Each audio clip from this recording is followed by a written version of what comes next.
സ്വാഗതം സ്പെഷ്യൽ എഡിഷനിലേക്ക്. തെരഞ്ഞെടുപ്പ് കാഹളം ഉയർന്നു. കേരളത്തിനാകമാനം രാഷ്ട്രീയത്തിന്റെ ചൂട് പിടിച്ചിരിക്കവേ ഇരു മുന്നണികളും ഏതൊക്കെ പ്രധാനപ്പെട്ട ആയുധങ്ങൾ എടുത്ത് പയറ്റുന്നു എന്ന ചോദ്യം ഉയർന്നു വരികയായി. അവിടെ ഏറ്റവും പ്രധാനമായി ഇപ്പോൾ മുഴങ്ങിക്കേൾക്കുന്നത് വർഗീയ ആശയങ്ങളുടെ തെരഞ്ഞെടുപ്പ് രാഷ്ട്രീയ സാധ്യതകളെ പയറ്റുന്നതാണ് നമ്മളിപ്പോൾ കണ്ടുകൊണ്ടിരിക്കുന്നത്.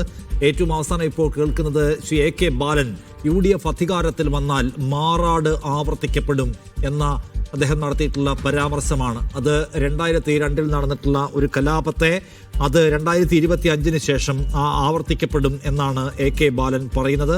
നോക്കണം, അതിനുശേഷം എത്രയോ കാലം കഴിഞ്ഞു പോവുകയും സമാധാനത്തിൻ്റെ സാധ്യതകളെ നാം തേടുകയും ചെയ്ത ഘട്ടത്തിൽ അതിനുശേഷം 2025 ശേഷം 2026 ശേഷം ഒരിക്കൽ കൂടി മാറാട് കലാപം UDF വന്നാൽ ആവർത്തിക്കപ്പെടുമെന്ന് പറഞ്ഞൊരു സംഗതി ഉയർത്തിക്കൊണ്ടുവരികയാണ് CPIഎമ്മിൻ്റെ മുതിർന്ന നേതാവായ ശ്രീ AK ബാലൻ.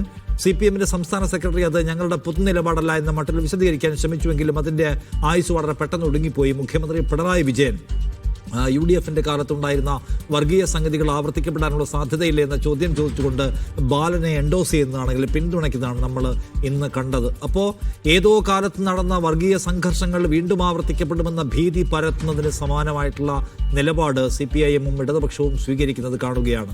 ഈ തെരഞ്ഞെടുപ്പിൽ കേരളം കാണാൻ പോകുന്നത് സമാനതകളില്ലാത്ത വർഗീയ പ്രചാരണത്തിൻ്റെ കോലാഹലങ്ങളായിരിക്കുമോ? അതിൽ ഇടതുപക്ഷം ഒരു പ്രധാനപ്പെട്ട പതാകവാഹകരായി ഉണ്ടാകുമോ എന്നാണ് നമ്മൾ ചർച്ച ചെയ്യുന്ന വിഷയം. എന്നോടൊപ്പം CM പ്രകാശൻ മാസ്റ്റർ CPIഎമ്മിൽ നിന്ന്, CNP ചെക്കുട്ടി നിരീക്ഷകൻ, OJ ജനീഷ് യൂത്ത് കോൺഗ്രസിൻ്റെ സംസ്ഥാന അധ്യക്ഷൻ എന്നിവരാണ് ഉള്ളത്. ആദ്യം CM പ്രകാശൻ, ഇന്നിപ്പോൾ മുഖ്യമന്ത്രി പിണറായി വിജയൻ UDFിൻ്റെ പഴയ കാലത്തെ ചില പരാമർശങ്ങൾ, അതിലെ മുസ്ലിം വിരുദ്ധ സ്വഭാവമുള്ള സ്റ്റേറ്റ്മെൻറ്റുകൾ, മാറാട് 2002 മാറാട് കലാപം എന്നിവയെല്ലാം എടുത്തു വെച്ചുകൊണ്ട് UDF വർഗീയതയുടെ ആളുകളാണ്, അവർ വന്നാൽ ഇതുണ്ടാവും എന്ന് പറയുകയാണ്. പ്രത്യേകിച്ച് മാറാട് കലാപത്തിൻ്റെ കാര്യത്തിൽ UDF വന്നാൽ മാറാട് കലാപം പോലെയുള്ള സംഗതികൾ ഉണ്ടാവുകയും ചില പ്രത്യേക വിഭാഗങ്ങൾ അക്രമകാരികളായി മാറും എന്ന മട്ടിലുള്ള കമൻറ്റ് പറയുകയാണ്.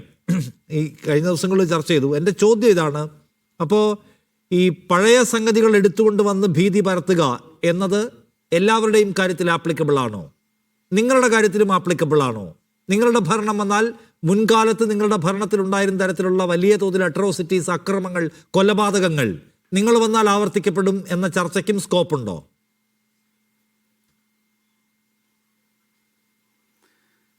ഒരു ജനത കാര്യങ്ങളിൽ തീരുമാനങ്ങളിലും നിഗമനങ്ങളിലും എത്തുന്നത് അവരുടെ മുൻ അനുഭവങ്ങളെ അടിസ്ഥാനപ്പെടുത്തിയാണ്. ഇപ്പോൾ കഴിഞ്ഞ 11 വർഷക്കാലമായി നമ്മുടെ രാജ്യത്ത് നടന്നുകൊണ്ടിരിക്കുന്ന സംഭവങ്ങൾ എന്തൊക്കെയാണ് എന്നുള്ളത് നമുക്ക് വിസ്മരിക്കാനാവുന്നതല്ല. രാജ്യത്തിലെ വർഗീയ കലാപങ്ങളുടെ എണ്ണം വലിയ രൂപത്തിൽ വർദ്ധിച്ചിരിക്കുന്നു, ഏതാണ്ട് ഇരട്ടിയായിരിക്കുന്നു എന്നുള്ളതാണ് സമീപകാലത്ത് വന്നിട്ടുള്ള കണക്കുകൾ സൂചിപ്പിക്കുന്നത്.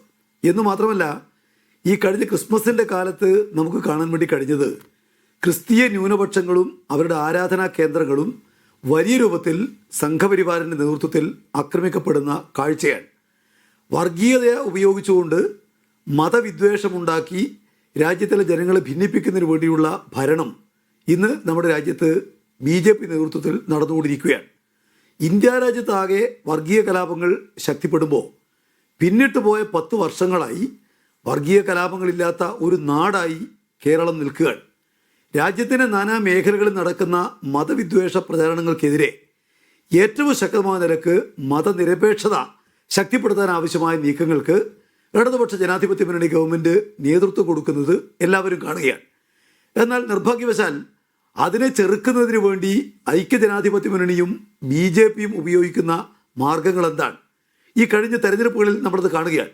ഈ കേരളത്തിൻ്റെ ചരിത്രത്തിൽ ഒരു കാലത്തുമില്ലായിരുന്ന രൂപത്തിൽ വർഗീയ കക്ഷികളെ തങ്ങളുടെ കുഴക്കീഴിൽ കൊണ്ടുവന്ന് അവരെ ഒരുമിപ്പിക്കുന്നതിന് എന്തിന് സാധാരണഗതിയിൽ തീവ്രവാദികൾ, മതവർഗീയവാദികൾ എന്നെല്ലാം വിശേഷിപ്പിക്കുന്ന ആളുകളെ വെള്ളപൂശുന്നതിന് വേണ്ടി ഈ കേരളത്തിനകത്ത് പ്രതിപക്ഷ നേതാവ് ഉൾപ്പെടെയുള്ള ആളുകൾ മുന്നോട്ടേക്ക് വരികയാണ്. അവരെല്ലാം ഒരു ചങ്ങലയിലെ കണ്ണികളെ പോലെ കോർത്തിണക്കി മുന്നോട്ടേക്ക് പോവുകയാണ്. അതുപോലെ തന്നെ എന്താണ് ഇപ്പോൾ കേരളത്തിൽ BJPയും അതുപോലെ തന്നെ ഈ മുസ്ലിം വർഗീയവാദികളും ചെയ്തുകൊണ്ടിരിക്കുന്നത്? എല്ലാ വിഷയങ്ങളെയും വർഗീയമായി തിരിക്കാനും ഏതു കാര്യത്തിനകത്തും മതവർഗീയതയും മതവിശ്വാസവും മതവുമായി ബന്ധപ്പെട്ട വിഷയങ്ങൾ കൊണ്ടുവരാനുള്ള എന്തു ശ്രമങ്ങളാണ് ഇന്ന് കേരളത്തിൽ നടന്നുകൊണ്ടിരിക്കുന്നത്? നമുക്ക് 2016 മുമ്പുള്ള കേരളത്തെ പരിചിതമല്ലാത്തതല്ല. 2016 മുമ്പ് കേരളത്തിനകത്ത് വർഗീയ കലാപങ്ങൾ സാർവത്രികമായി ഉണ്ടായിട്ടുണ്ട്. അതിന്റെ ഭാഗമായിട്ട് അവരുടെ കാലത്ത് തന്നെ ഉണ്ടായെന്നാണ് മാറാട് കലാപം. അല്ല, അപ്പോ 2016 മുമ്പുള്ള ഉമ്മൻചാണ്ടി രാജ്യത്താകെ സർക്കാരിന്റെ നടക്കുന്ന കാലത്ത് വർഗീയ സാർവത്രികമായി കലാപം ഉണ്ടായിരുന്നോ? വലിയ നിലക്ക് കലാപശ്രമങ്ങൾ ഉണ്ടായിട്ടുണ്ട്. എന്താ സംശയങ്ങൾ? അക്കാലത്ത് നിയമസഭാ കണക്കുകൾ നോക്കൂ. നിയമസഭാ കണക്കുകളിൽ അക്കാലത്തുണ്ടായ വർഗീയമായിട്ടുള്ള അനിഷ്ട സംഭവങ്ങളെ സംബന്ധിച്ച കണക്കുകളുണ്ടല്ലോ. അപ്പോ എനിക്ക് പ്രധാനപ്പെട്ട ചൂണ്ടിക്കാണിക്കാമോ? ഉമ്മൻചാണ്ടി സർക്കാരിന്റെ കാലത്ത് 2016 മുമ്പുണ്ടായിരുന്ന ഉമ്മൻചാണ്ടി സർക്കാരിന്റെ 5 വർഷക്കാലത്തിനിടയ്ക്ക് കേരളത്തിലുണ്ടായ വർഗീയ കലാപങ്ങൾ, സംഘർഷങ്ങൾ ഏതൊക്കെയാണ്? അല്ല, പ്രകടമായ നിലക്കുള്ള വർഗീയ കലാപങ്ങൾ എന്നുള്ള നിലക്കല്ല, പക്ഷേ വർഗീയമായിട്ടുള്ള ശ്രമങ്ങൾ ധാരാളം നടന്നു എന്നുള്ള നിയമസഭാ രേഖകൾ സാക്ഷ്യം വഹിക്കുന്നുണ്ട്. ഇതിലെന്താണ് വിഷയം? ഇന്ന് ബഹുമാനപ്പെട്ട മുഖ്യമന്ത്രി പറഞ്ഞ പോലെ വർഗീയതയോടും അതുണ്ടാക്കുന്ന പ്രശ്നങ്ങളോടും ഗവൺമെന്റ് സ്വീകരിക്കുന്ന സമീപനം എന്ത്? അതാണ് പ്രശ്നം. ഇവിടെ ഇപ്പോൾ മാറാട് കലാപത്തെ സംബന്ധിച്ചല്ല മാത്രമല്ല ബഹുമാനപ്പെട്ട മുഖ്യമന്ത്രി പറഞ്ഞത്, കലാപത്തിന്റെ സമയത്ത് അവിടെ സന്ദർശിക്കാൻ വേണ്ടി അന്നത്തെ മുഖ്യമന്ത്രി ചെന്നപ്പോൾ ലീഗിന്റെ നേതാവ് അതൊരു പ്രത്യേക മതത്തിൽപ്പെട്ട ആളാണ് എന്നുള്ളത് കൊണ്ട് അദ്ദേഹത്തെ മാറ്റി നിർത്തിയിട്ടേ അങ്ങോട്ടേക്ക് പോകാവൂ എന്നുള്ള ഈ പറയുന്ന വർഗീയവാദികളുടെ തിട്ടൂരത്തിന് വഴങ്ങാൻ അന്നത്തെ മുഖ്യമന്ത്രി നിർബന്ധിക്കപ്പെട്ടത് എങ്ങനെ എന്ന് അദ്ദേഹം പറഞ്ഞു. അതുപോലെ തന്നെ വർഗീയ കലാപങ്ങളുടെ ശ്രമം ആരംഭിക്കുന്ന സമയത്ത് അതിനോട് ഏതെങ്കിലും ഒരു വർഗീയതയുടെ ഭാഗമായി നിന്നുകൊണ്ടുള്ള നിലപാടല്ല LDF ഗവൺമെന്റ് സ്വീകരിക്കുന്നത്. അതുകൊണ്ട് തന്നെ വർഗീയതക്ക് തലപൊക്കാനാവുന്നില്ല. വർഗീയ കലാപങ്ങൾ ഒരു കാരണവശാലും മുന്നോട്ട് കൊണ്ടുപോകാൻ സാധിക്കാത്തൊരു അന്തരീക്ഷം കേരളത്തിലുണ്ട്. മതവർഗീയതയെ ഒരു വലിയ വിപത്തായി കാണുന്ന ഗവൺമെന്റാണ് ഇന്ന് കേരളത്തിലുള്ളത്. അപ്പോൾ UDF LDF ഗവൺമെന്റുകളെ താരതമ്യം ചെയ്യുമ്പോൾ വർഗീയതയുമായി ബന്ധപ്പെട്ട വിഷയങ്ങളിൽ ഇവിടെ രാജ്യത്താകെ നടക്കുന്ന നിലയാണ് UDF ഗവൺമെന്റ് ഭരിക്കുമ്പോൾ ഉണ്ടാവാറുള്ളത്. LDF ഗവൺമെന്റ് അതിനെ ചെറുക്കാൻ എല്ലാ നിലക്കും ശ്രമിക്കുന്ന ഗവൺമെന്റാണ്. അതുകൊണ്ടാണ് വർഗീയ കലാപങ്ങളില്ലാത്ത, മതവൈരത്തിന് വേണ്ടിയിട്ട് വലിയ ശ്രമങ്ങളില്ലാത്ത, അഥവാ അത്തരം ശ്രമങ്ങൾ നടന്നാൽ അതിന് ചെറുക്കുന്ന അന്തരീക്ഷമുള്ളൊരു നാടായിട്ട് ഈ കേരളം മാറിയത്. അത് ഓർമ്മിപ്പിച്ചുകൊണ്ടാണ് ബഹുമാനപ്പെട്ട എന്റെ ചോദ്യം ഇതായിരുന്നു. മാറാട് കലാപം ഉണ്ടായത് 2002 അതിനുശേഷം നമ്മൾ എത്ര പതിറ്റാണ്ടുകൾ കടന്ന് ഇവിടെ എത്തി. ഇപ്പോൾ അത്തരമൊരു കലാപം കേരളത്തിലില്ല. 2016 മുഖ്യമന്ത്രിയായി പിണറായി വിജയൻ വരുന്നതിന് മുമ്പുള്ള 5 വർഷക്കാലമോ അതിനു മുമ്പുള്ള 5 വർഷക്കാലമോ നമ്മൾ അത്തരം കലാപങ്ങളെ കണ്ടിട്ടില്ല. പക്ഷെ എന്നിട്ടും 2002 എന്ന് വെച്ചാൽ 2026 24 വർഷം, 1/4 നൂറ്റാണ്ട് മുൻപുള്ള സംഗതി കുത്തിപ്പൊക്കി ഇപ്പോൾ കൊണ്ടുവന്ന് അത് പരിചയമില്ലാത്ത ജൻസി പിള്ളേരെ പോലും പേടിപ്പിക്കണം എന്ന് നിങ്ങൾ വിചാരിക്കുന്നതിൻ്റെ ഉദ്ദേശം എന്താണ്? ഒന്ന്. രണ്ടാമത്തേത്, അങ്ങനെ മുൻകാല പ്രാബല്യത്തോടെ എടുക്കാനാണെങ്കിൽ എല്ലാം മുൻകാല പ്രാബല്യത്തോടെ എടുക്കുമോ? നിങ്ങളുടെ ഭരണകാലത്തുണ്ടായിട്ടുള്ള അതിക്രമങ്ങൾ, സംഘർഷങ്ങൾ, നിങ്ങളുടെ പോലീസ് വെടിവെച്ച് കൊന്നിട്ടുള്ള സാധാരണ മനുഷ്യരുടെ കഥകൾ, അവയെല്ലാം മാന്തി എടുത്തുകൊണ്ട് വന്ന് ദാ കേരളത്തിൻ്റെ മുറ്റത്ത് വെച്ച് ഓഡിറ്റ് ചെയ്യാം എന്ന നില CPM-നുണ്ടോ? അല്ല, ഇവിടെ പഴയകാല അനുഭവങ്ങളെ പരിശോധിക്കുന്നതിനൊന്നും ഞങ്ങളിതിലല്ല. ഇപ്പം നിങ്ങളിപ്പോൾ പറഞ്ഞല്ലോ കൊലപാതകങ്ങൾ. ഞാൻ ചോദിക്കട്ടെ, കേരളത്തിൽ ഏറ്റവും വലിയ ലോക്കപ്പ് കൊലപാതകം നടന്ന കാലം ഏതാ? 2011 മുതൽ 16 വരെയാണ് ലോക്കപ്പ് രംഗത്ത് ഏറ്റവും കൂടുതൽ ആളുകൾ കൊല്ലപ്പെട്ടത്. എത്രയെത്ര വെടിവെപ്പുകൾ, എത്രയെത്ര മരണങ്ങൾ UDF ഗവൺമെൻറ് കാലത്ത് ഉണ്ടായിട്ടുണ്ട്. ഞാൻ ചോദിക്കട്ടെ, 9.5 കൊല്ലക്കാലമായിട്ട് കേരളത്തിൽ സംഘടിതമായ നിലക്ക് അത്തരം കാര്യങ്ങളുണ്ടോ?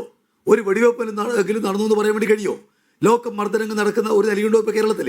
വളരെ ചെറിയ നിലയ്ക്ക് ലോക്കപ്പ് രംഗത്ത് ഒരു പോലീസുകാരൻ ഒന്ന് മുഖത്തടിച്ചാൽ പോലും ചർച്ച ചെയ്യാൻ വേണ്ടി കഴിയാവുന്ന ഒരു അന്തരീക്ഷം കേരളത്തിലുണ്ടായത്.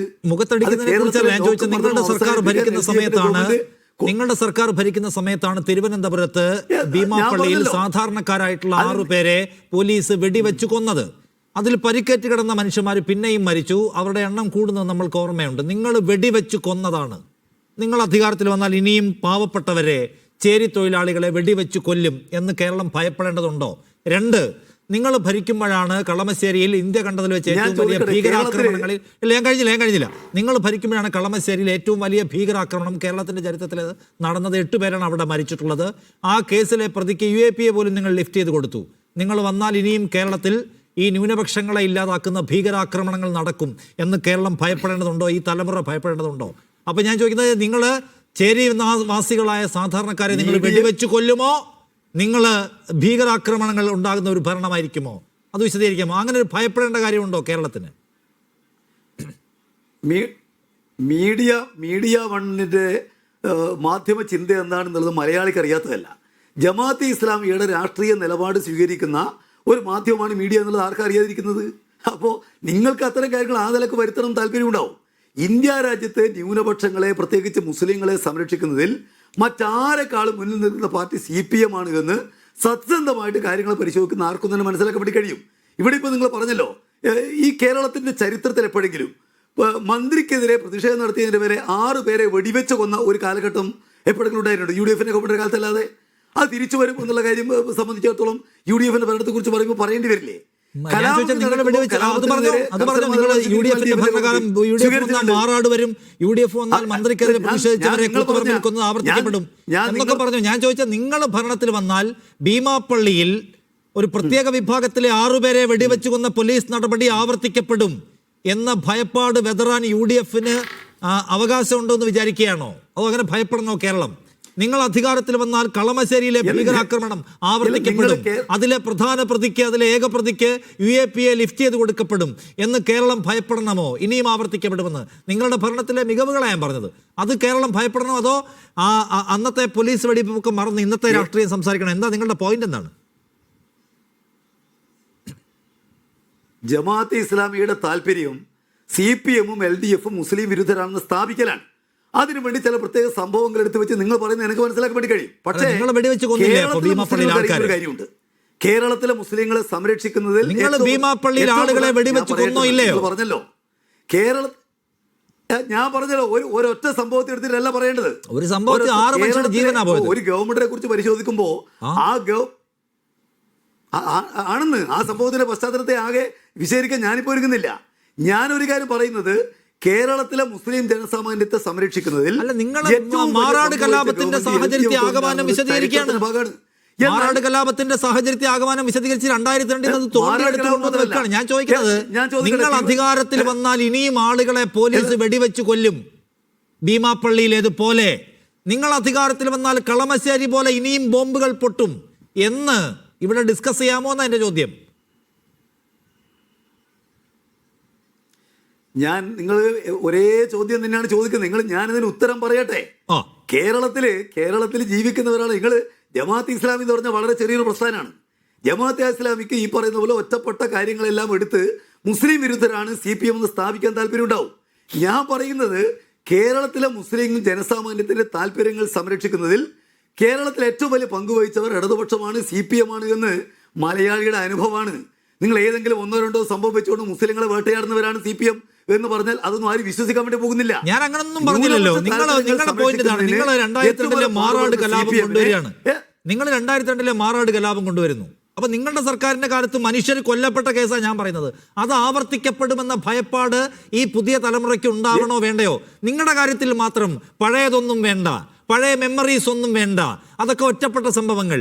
മറ്റവരുടെ കാര്യത്തിലാണെങ്കിൽ അവരുടെ ആരംഭകാലം മുതലുള്ളതെല്ലാം എടുത്തോണ്ട് വരും. അല്ല പ്രകാശ് മാഷെ, കേരളം മറന്ന ഒരു വേദനാജനകമായ അധ്യായമാണ് മാറാട് കലാപം. നിങ്ങൾ അത് എടുത്തോണ്ട് വരികയാണ്.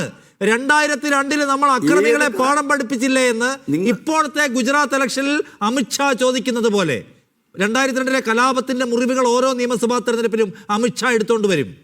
അതുപോലെ നിങ്ങൾ 2002 മാറാട് കലാപത്തെ കൊണ്ടുവരികയാണ്. യാതൊരാവശ്യമില്ലാത്ത ഒന്ന്, ഒരാളും ഒരു പാർട്ടിയും ഇതുവരെ ഉപയോഗിച്ചിട്ടില്ലാത്ത ഒരു സംഗതി എടുത്തുകൊണ്ട് വരികയാണ്. അങ്ങനെയാണെങ്കിൽ ഞാൻ ചോദിക്കുകയാണ്, നിങ്ങൾ ഭീമാപ്പള്ളിയിലെ പോലെ ആൾക്കാരെ വെടിവെച്ച് കൊല്ലാൻ ഇതാ പിണറായി വിജയൻ വീണ്ടും വരുന്നു എന്നൊക്കെ പറയാൻ തുടങ്ങിയാൽ അത് എവിടെ ചെന്ന് നിൽക്കും? ഇപ്പൊ അജിം സൈൻ, ഞാൻ സംസാരിച്ചതിനേക്കാൾ ഏറെ സമയം നിങ്ങൾ സംസാരിച്ചു, നിങ്ങൾ ശ്രദ്ധിക്കുന്നുണ്ടോ? ഞാൻ പറഞ്ഞൊരു കാര്യം, മുസ്ലിമാണ് എന്നുള്ളത് കൊണ്ട് ഒരാളെ കൊല്ലുന്ന ഒരു സംഭവം ഈ കേരളത്തിന്റെ ചരിത്രത്തിൽ ഉണ്ടായിട്ടില്ല. അത് മാത്രമല്ല പറയുന്നത്, സംഭവങ്ങളിൽ മുസ്ലിമോ ക്രിസ്ത്യാനിയോ അല്ലെങ്കിൽ ഹിന്ദുവോ എന്നൊക്കെ ഉണ്ടാവും. ഇവിടെ ഏത് സംഭവത്തിലും ഒരു സംഭവത്തിലും മുസ്ലിമാണ് എന്നുള്ളത് കൊണ്ട് അവരെ വേട്ടയാടി കളയാം എന്ന് ചിന്തിക്കുന്ന പാർട്ടിയല്ല CPM. ഞാൻ പോയിന്റ് ഇതാണ്, കളമശ്ശേരിയിൽ യഹോവ സാക്ഷികളായ 8 പേരെ ബോംബ് വെച്ച് കൊന്നത് നിങ്ങളുടെ ഭരണകാലത്താണ്. ഭീകരാക്രമണം, കേരളത്തെ നടുക്കിയ ഭീകരാക്രമണം, ഇന്ത്യയെ നടുക്കിയ ഭീകരാക്രമണം ഉണ്ടായി നിങ്ങളുടെ ഭരണകാലത്ത്. നിങ്ങൾ ആ പ്രതിക്ക്, അതിലെ പ്രധാന പ്രതിക്ക് UAPA ഒഴിവാക്കി കൊടുത്ത സർക്കാരാണ്. നിങ്ങൾ ഇനിയും വന്നാൽ ഇനിയും ആളുകൾ ബോംബ് പൊട്ടിച്ചാവും എന്ന് VD സതീശനും രമേശ് ചെന്നിത്തലയും നാളെ ഇറങ്ങി കവല തോറും പ്രസംഗിച്ചോട്ടെ. അതിന് നിങ്ങൾക്ക് തടസ്സമൊന്നുമില്ലേ എന്നാണ് എന്റെ ചോദ്യം. ജമാഅത്തെ ഇസ്ലാമി VD സതീശന് വേണ്ടിയിട്ടുള്ള കാര്യങ്ങൾ പറഞ്ഞു കൊടുക്കുകയാണോ? ഞാൻ പറഞ്ഞൊരു കാര്യം, നിങ്ങൾ പറയുന്ന കാര്യങ്ങൾ വസ്തുതാവിരുദ്ധമായിട്ടുള്ള കാര്യമാണ്. ഞാനിതിൻ്റെ ആകെ സംഭവങ്ങളെ സംബന്ധിച്ച് ഇപ്പോൾ പൂർണ്ണമായിട്ട് എനിക്ക് ഓർമ്മയില്ല. പക്ഷേ ഇവിടെ UAPA ഒഴിവാക്കി കൊടുത്തു, അതുപോലെ തന്നെ അവരെ വെടിവെച്ച് കൊന്നു. ഇതെല്ലാം നിങ്ങൾ നടത്തുന്ന കള്ളപ്രചരണത്തിന്റെ ഭാഗമാണ്. ജമാഅത്തെ ഇസ്ലാമി കഴിഞ്ഞ കുറച്ച് കാലമായിട്ട് ചെയ്തുകൊണ്ടിരിക്കുന്നതാണ്. ഈ കഴിഞ്ഞ തെരഞ്ഞെടുപ്പിലും ചെയ്തിരിക്കുന്നതാണ്. എങ്ങനെയെങ്കിലും CPM-നെ മുസ്ലിം വിരുദ്ധരാണ് സ്ഥാപിക്കാൻ ശ്രമിക്കുകയാണ്. ഞാൻ പറയുന്നത് ഈ രാജ്യത്തിനകത്ത് ഞാൻ ആ പോയിന്റിലേക്ക് വന്നില്ല പ്രകാശ് മാഷേ. ഞാൻ വന്ന പോയിന്റ് നിങ്ങൾ പഴയത് കൊണ്ടുവരുന്ന മുസ്ലിം വിരുദ്ധരാണെന്ന് ഞാനൊന്നും പറഞ്ഞില്ല. അവരുടെ ഞാൻ പറയുന്നത് കേൾക്കുന്നത് നിങ്ങൾ വെറുതെ പറഞ്ഞുകൊടുക്കില്ല. അജിംസേ, നിങ്ങൾ അങ്ങനെ വലിയ ആളാവല്ല. അല്ല, നിങ്ങൾ പോലെയാക്കല്ല. ഞാൻ പറയട്ടെന്ന് നിങ്ങൾ പറഞ്ഞു. നിങ്ങളെന്താ ഞാൻ നിങ്ങളോട് പറയാൻ ഞാൻ നിങ്ങളെ കാണുന്നില്ലല്ലോ. ഞാൻ കാണുന്നില്ല, ഞാനിവിടെ ഒറ്റക്കിരുന്നില്ലല്ലോ സംസാരിക്കുന്നത്. ഞാൻ പറയുന്നത് ഈ രാജ്യത്തിലെ യാഥാർത്ഥ്യം മറക്കാൻ മുസ്ലിങ്ങളെ പ്രേരിപ്പിക്കുകയാണ് ജമാഅത്തെ ഇസ്ലാമി. ഈ രാജ്യത്തിനകത്ത് മുസ്ലിം വേണ്ട തീരുമാനിക്കുന്നു ഭരിക്കുന്ന ഗവൺമെന്റ്. അവരുടെ വീടുകൾ, കടകൾ അതെല്ലാം തന്നെ ബുൾഡോസർ കൊണ്ട് തകർക്കുന്നു. നിങ്ങൾക്കതൊന്നും വാർത്തയല്ല. നിങ്ങൾക്ക് മാർക്സിസ്റ്റുകാരാണ് മുസ്ലിമിന് ശത്രു എന്ന് സ്ഥാപിക്കണം. ഈ രാജ്യത്തിനകത്ത് മുസ്ലിം വേണ്ട തീരുമാനിച്ചുകൊണ്ട് അവർ SIR നടത്തുന്നു, അവർ പൗരത്വ നിയമം കൊണ്ടുവരുന്നു. അതൊന്നും വാർത്തയല്ല.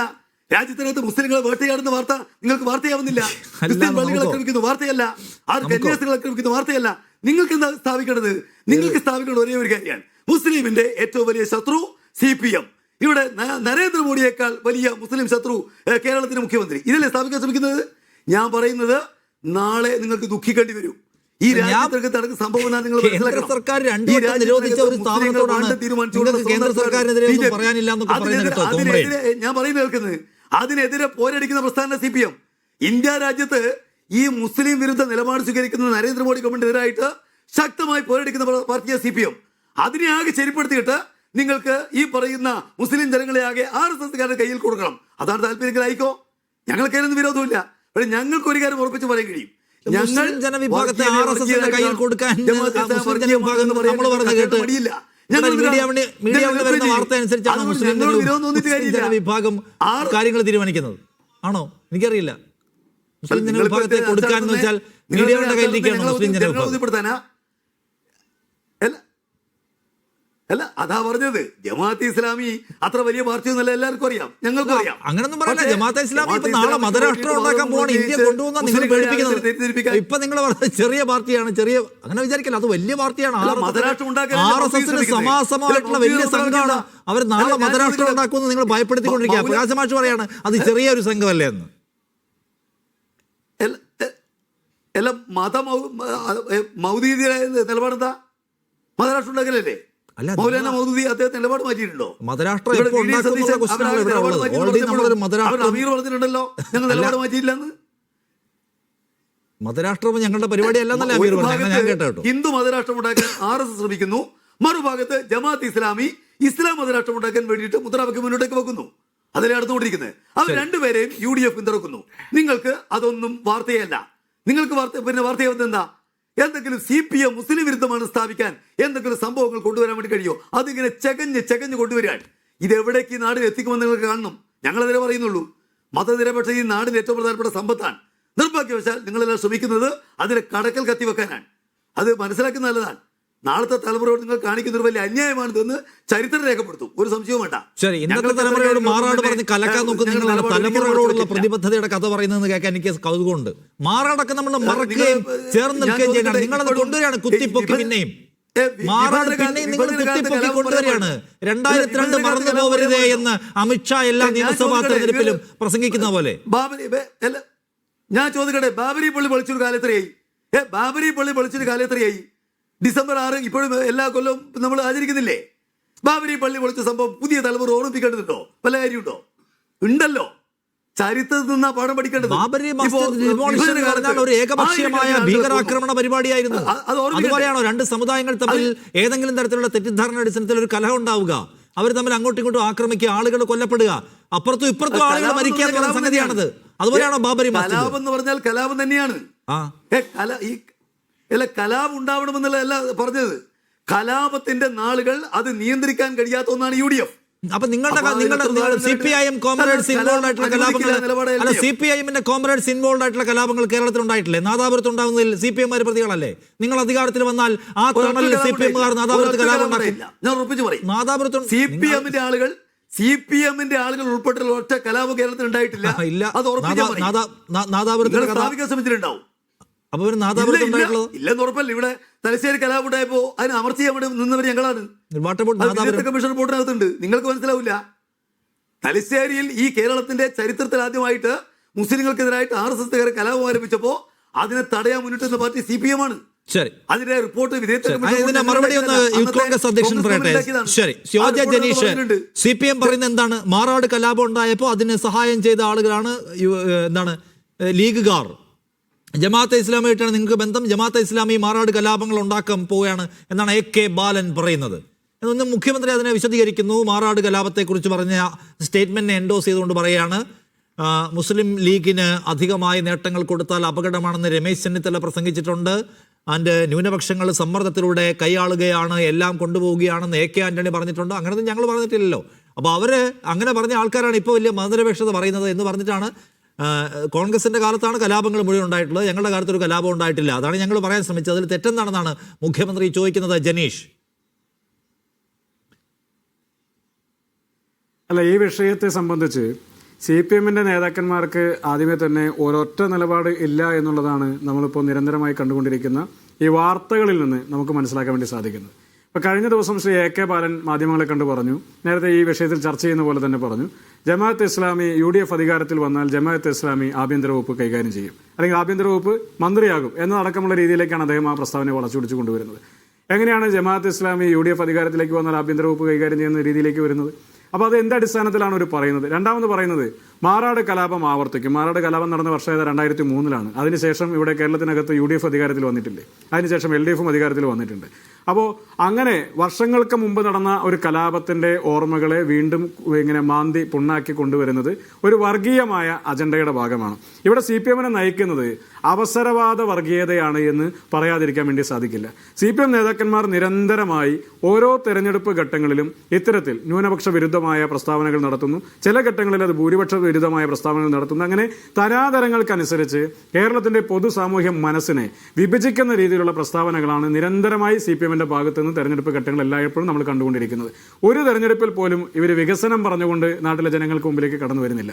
ഇപ്പോൾ ഈ ചർച്ചയിൽ പോലും ആരാണ് അജണ്ട നിശ്ചയിക്കുന്നതെന്ന് ചോദിച്ചാൽ ഈ അജണ്ടയെ വർഗീയമായി കൊണ്ടുവരാൻ വേണ്ടിയുള്ള കഠിന ശ്രമത്തിലാണ് CPM നടത്തിക്കൊണ്ടിരിക്കുന്നത്. ഇപ്പോൾ AK ബാലന്റെ പ്രസ്താവനയെ CPM സെക്രട്ടറി തള്ളി പറഞ്ഞു, ഒന്ന് മയപ്പെടുത്തി തള്ളി പറഞ്ഞു. അതേ പ്രസ്താവനയെ മുഖ്യമന്ത്രി പിണറായി വിജയൻ ന്യായീകരിച്ചുകൊണ്ട് സംസാരിച്ചു. അപ്പോൾ CPM-ന്റെ നിലപാട് എന്താണ്? CPM എങ്ങനെയാണ് ഈ സംസ്ഥാനത്തിനകത്ത് ഈ നാട്ടിലെ ജനങ്ങൾക്ക് മുമ്പിൽ ഇവിടെ RSS പോലും തോറ്റുപോകുന്ന, ഇവിടെ ഉത്തരേന്ത്യയിലെ വർഗീയ കലാപങ്ങൾക്ക് നേതൃത്വം കൊടുക്കുന്ന RSS പോലും തോറ്റുപോകുന്ന തരത്തിലുള്ള വർഗീയ പ്രചരണത്തിനാണ് CPM തുടക്കം കുറിച്ചിട്ടുള്ളത്? ഇതൊരു ചാപ്പകുത്തലാണ്. കേരളത്തിലെ ഒരു സമുദായത്തെ മുഴുവനായും ഇത്തരത്തിൽ ഭയപ്പെടുത്തി അല്ലെങ്കിൽ അവരെ മുഴുവൻ അപരവൽക്കരിച്ചുകൊണ്ട് മറ്റു സമുദായത്തിന്റെ വോട്ടുകൾ ഏകീകരിക്കാൻ വേണ്ടി നടത്തുന്ന ഒരു ശ്രമം നടക്കുകയാണ്. അപകടകരമായ ഒരു വർഗീയതയ്ക്കാണ് CPM കേരളത്തിൽ തുടക്കം കുറിച്ചിട്ടുള്ളത്. നേരത്തെ പ്രകാശ് മാഷ് ഇങ്ങനെ പറഞ്ഞു വരുന്നതിനിടയിലൊക്കെ അദ്ദേഹം തന്നെ അറിയാതെ ചില കാര്യങ്ങളൊക്കെ പറയുമ്പോൾ ഇങ്ങനെ നമ്മളൊക്കെ ഉന്നയിക്കുന്ന വാദങ്ങളും പറയുന്നുണ്ട്. അതിനിടയിൽ അദ്ദേഹം വീണ്ടും തിരുത്തി വീണ്ടും പഴയ വാദങ്ങളിലേക്ക് തന്നെ കടന്നു പോകും. ഇവിടെ പിന്നെ പറഞ്ഞു, ഇപ്പൊ അങ്ങ് നേരത്തെ ചോദിച്ചു, അങ്ങനെയാണെങ്കിൽ ഭീമാപ്പള്ളി ആവർത്തിക്കില്ലേ എന്ന് ചോദിച്ചു. 957 ശേഷം കേരളം കണ്ടിട്ടുള്ളതിൽ വെച്ച് ഏറ്റവും വലിയ വെടിവെപ്പുകളിലൊന്നാണ് ഭീമാപ്പള്ളിയിൽ നടന്നിട്ടുള്ളത്. അപ്പോൾ അത് ആരുടെ കാലഘട്ടത്തിൽ നടന്നതാണ്? അത് ഇടതുപക്ഷത്തിന്റെ കാലഘട്ടത്തിൽ നടന്നതാണ്. അങ്ങ് നേരത്തെ ചോദിച്ച പോലെ തന്നെ അങ്ങനെയാണെങ്കിൽ സമാനമായ ചോദ്യങ്ങൾ ഒട്ടനവധി UDF-നും മറ്റുള്ള ആളുകൾക്കും ചോദിക്കാം. അതുപോലെ തന്നെ കേരളത്തിനകത്ത് എത്രയോ രാഷ്ട്രീയ കൊലപാതകങ്ങൾ ഉണ്ടായിട്ടുണ്ട്. ആ രാഷ്ട്രീയ കൊലപാതകങ്ങൾക്ക് മുഴുവൻ നേതൃത്വം കൊടുത്തിട്ടുള്ള ഒരു രാഷ്ട്രീയ പ്രസ്ഥാനമല്ലേ ഇന്ന് കേരളം ഭരിച്ചുകൊണ്ടിരിക്കുന്നത്? അപ്പോൾ ഇവർ അധികാരത്തിൽ വീണ്ടും തുടർന്നാൽ ബംഗാളിലേതുപോലെ ത്രിപുരയിലേതുപോലെ വലിയ രീതിയിൽ ഈ സംസ്ഥാനത്തിനകത്ത് രാഷ്ട്രീയ കൊലപാതകങ്ങൾ ഉണ്ടാകുമെന്നും മറ്റ് രാഷ്ട്രീയ പാർട്ടികളെ കായികമായി ആക്രമിക്കാൻ ശ്രമിക്കുമെന്നും പിന്നീട് ഒരു ഘട്ടത്തിൽ കമ്മ്യൂണിസ്റ്റ് പാർട്ടി തകർന്നു തരിപ്പണമായി അവിടെ BJP ഉൾപ്പെടെയുള്ള രാഷ്ട്രീയ പാർട്ടികൾ ത്രിപുരയിൽ കടന്നതുപോലെ കടന്നു വരാനൊക്കെ സാധ്യതയുണ്ടെന്നൊക്കെ മറ്റ് രാഷ്ട്രീയ പാർട്ടികൾക്കും പറയാൻ വേണ്ടി കഴിയുന്ന സാഹചര്യമല്ലേ? പിന്നെ അദ്ദേഹം പറഞ്ഞു, ഇന്ത്യയിൽ CPM ആണ് ന്യൂനപക്ഷ സമുദായങ്ങളെ സംരക്ഷിച്ചിട്ടുള്ളത്. എവിടെയാണ് സംരക്ഷിച്ചത്?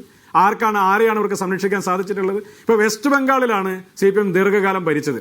ആ വെസ്റ്റ് ബംഗാളിലാണ് സച്ചാർ കമ്മിറ്റി റിപ്പോർട്ട് പ്രകാരം മുസ്ലിം സമുദായത്തിന് ഏറ്റവും താഴ്ന്ന ജീവിത നിലവാരത്തിൽ കഴിയേണ്ടി വന്നിട്ടുള്ള സംസ്ഥാനങ്ങളിലൊന്നാണ് വെസ്റ്റ് ബംഗാൾ എന്ന് പറയുന്നത്. വളരെ പരിമിതമായ സൗകര്യങ്ങളോടുകൂടി ആ സമുദായം അനുഭവിക്കേണ്ടി വന്നിട്ടുള്ള പ്രയാസങ്ങളെ മുഴുവൻ സച്ചാർ കമ്മിറ്റി റിപ്പോർട്ടിൽ തുറന്നു കാണിക്കുന്നുണ്ട്. അപ്പോൾ ഇവരെ സംബന്ധിച്ച് ഈ രാജ്യത്ത് ഒരിടത്ത് പോലും RSS-ന് മുമ്പിൽ നിന്ന് ഒരു ന്യൂനപക്ഷ സമുദായത്തെ പോലും സംരക്ഷിക്കാൻ അവർക്ക് സാധിക്കില്ല. ഇവർക്ക് അധികാരമുള്ള കേരളത്തിൽ ഇവരാണ് RSS-നേക്കാൾ വലിയ വർഗീയത ഇപ്പോൾ നിരന്തരമായി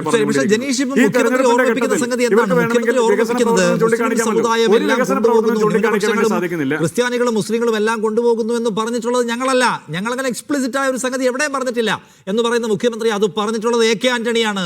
അദ്ദേഹം ഇന്നും ജീവിച്ചിരിക്കുന്നു എന്ന് പറയുകയാണ്. മുസ്ലിം ലീഗിന് അധികം സീറ്റ് കൊടുത്താൽ കുഴപ്പമാണെന്ന് പ്രസംഗിച്ചതും പറഞ്ഞതും ഞങ്ങളല്ല. അത് പറഞ്ഞത് ഇതാണ് രമേശ് ചെന്നിത്തലയും സതീശനുമാണ് എന്ന് ഓർമ്മിപ്പിക്കുകയാണ്. അതുകൊണ്ട് ഈ മുസ്ലിം വിരുദ്ധത, മൈനോറിറ്റി വിരുദ്ധത എന്ന സംഗതിയായിട്ട് ഞങ്ങളുടെ അടുത്തോട്ട് വരണ്ട, പറഞ്ഞ ആളുകൾ അവിടെ തന്നെ ഉണ്ടെന്നാണ് മുഖ്യമന്ത്രി പറയുന്നത്. അത് വസ്തുതയല്ലേ? അല്ല, മുഖ്യമന്ത്രിയുടെ വാദം നിലനിൽക്കില്ല. കാരണം ഈ വ്യത്യസ്തമായ കോണ്ടെക്സ്റ്റുകളിൽ പറയപ്പെട്ടിട്ടുള്ള ഏതെങ്കിലും പ്രസ്താവനയെ ചൂണ്ടിക്കാണിച്ചുകൊണ്ട് വർഗീയമായ കലാപം ഉണ്ടാക്കാൻ വീണ്ടും സാധ്യതയുള്ള തരത്തിൽ AK ബാലൻ പറഞ്ഞ പ്രസ്താവനയെ അദ്ദേഹം എങ്ങനെയാണ് ന്യായീകരിക്കാൻ ശ്രമിക്കുന്നത്? സത്യത്തിൽ വർഗീയ കലാപ ആഹ്വാനത്തിന് AK ബാലന്റെ പേരിൽ കേസെടുക്കണ്ടേ? AK ബാലന്റെ പേരിൽ സർക്കാർ കേസെടുക്കാൻ വേണ്ടി തയ്യാറാകണ്ടേ? ഇവിടെ കോഴിക്കോട് N സുബ്രഹ്മണ്യൻ ഫേസ്ബുക്കിൽ പങ്കുവച്ച ഒരു AA ചിത്രത്തിന്റെ പേരിൽ, അദ്ദേഹത്തിന്റെ പേരിൽ വർഗീയ കലാപാഹ്വാനത്തിന് കേസെടുത്ത സർക്കാരല്ലേ ഈ സർക്കാർ? എന്തേ ഈ ഇത്തരത്തിലൊരു പരാമർശം നടത്തിയ ഒരു AK ബാലനെതിരെ കേസെടുക്കാൻ വേണ്ടി തയ്യാറാകുന്നില്ല? ഇതേ മുഖ്യമന്ത്രി തന്നെയാണല്ലോ TP ചന്ദ്രശേഖരൻ കൊല്ലപ്പെട്ട് കഴിഞ്ഞപ്പോൾ അദ്ദേഹത്തിനെ കൊലപ്പെടുത്താൻ വേണ്ടി വന്ന കൊലയാളികൾ ഉപയോഗിച്ച കാറിൽ മാഷ അള്ള എന്ന സ്റ്റിക്കർ ഒട്ടിച്ചിട്ടുണ്ടായിരുന്നു എന്ന് പറഞ്ഞ് പിറ്റേന്ന് പത്രസമ്മേളനം നടത്തിയത്. ആ കൊലപാതകം നടത്തിയത് ആരാ? ആ കൊലപാതകം നടത്തിയത് CPM ആണെന്ന് പിന്നീട് തെരഞ്ഞില്ലേ? അപ്പൊ CPM നടത്തിയ ഒരു കൊലപാതകത്തിൽ മാഷാ അള്ള സ്റ്റിക്കർ എന്ന ഒരു സ്റ്റിക്കർ ഒരു വാഹനത്തിൽ ഒട്ടിച്ചു വെച്ച് ആ വാഹനം ഉപയോഗിച്ച് ആ പ്രതികൾ കൊലപാതകം നടത്തുകയും ചെയ്ത് അതിനുശേഷം അത് പത്രസമ്മേളനത്തിൽ വിളിച്ചു പറഞ്ഞ് അവിടെ കൊലപ്പെടുത്തിയതിന് പുറകിൽ മുസ്ലിം സമുദായമാണ് അല്ലെങ്കിൽ അതുമായി ബന്ധപ്പെട്ട രാഷ്ട്രീയക്കാരാണ് എന്ന് പ്രചരിപ്പിക്കാൻ ശ്രമിച്ചതും ഇതേ മുഖ്യമന്ത്രി പിണറായി വിജയൻ തന്നെയല്ലേ? അപ്പൊ ഇദ്ദേഹത്തിന് ഏതെങ്കിലും തരത്തിൽ ഈ സംസ്ഥാനത്തിന്റെ ജനതയോട് എന്തെങ്കിലും ഒരു പ്രതിബദ്ധതയുണ്ടോ? ഈ നാടിന്റെ സാമൂഹ്യ മനസ്സിനെ ഒരുമിപ്പിച്ച് കൊണ്ടുപോകണമെന്ന ഏതെങ്കിലും ഒരു താല്പര്യമുണ്ടോ? ഇദ്ദേഹം ഇപ്പോ AK ബാലന്റെ പ്രസ്താവനയെ പിന്തുണയ്ക്കുന്നു, അല്ലെങ്കിൽ മാറാട് കലാപം ഓർമ്മപ്പെടുത്തിയാൽ എന്താണ് തെറ്റ് എന്ന് ചോദിക്കുന്നു. എന്തിനാണ് ഇപ്പോൾ ഓർമ്മപ്പെടുത്തുന്നത്? ആ നാട്ടിലെ ജനങ്ങൾ എത്ര സമാധാനത്തോടെ ജീവിക്കുന്നു? ആ ജനങ്ങളെ വീണ്ടും എന്തിനാണ് ഭിന്നിപ്പിന്റെ രാഷ്ട്രീയത്തിലേക്ക് കൊണ്ടുപോകുന്നത്?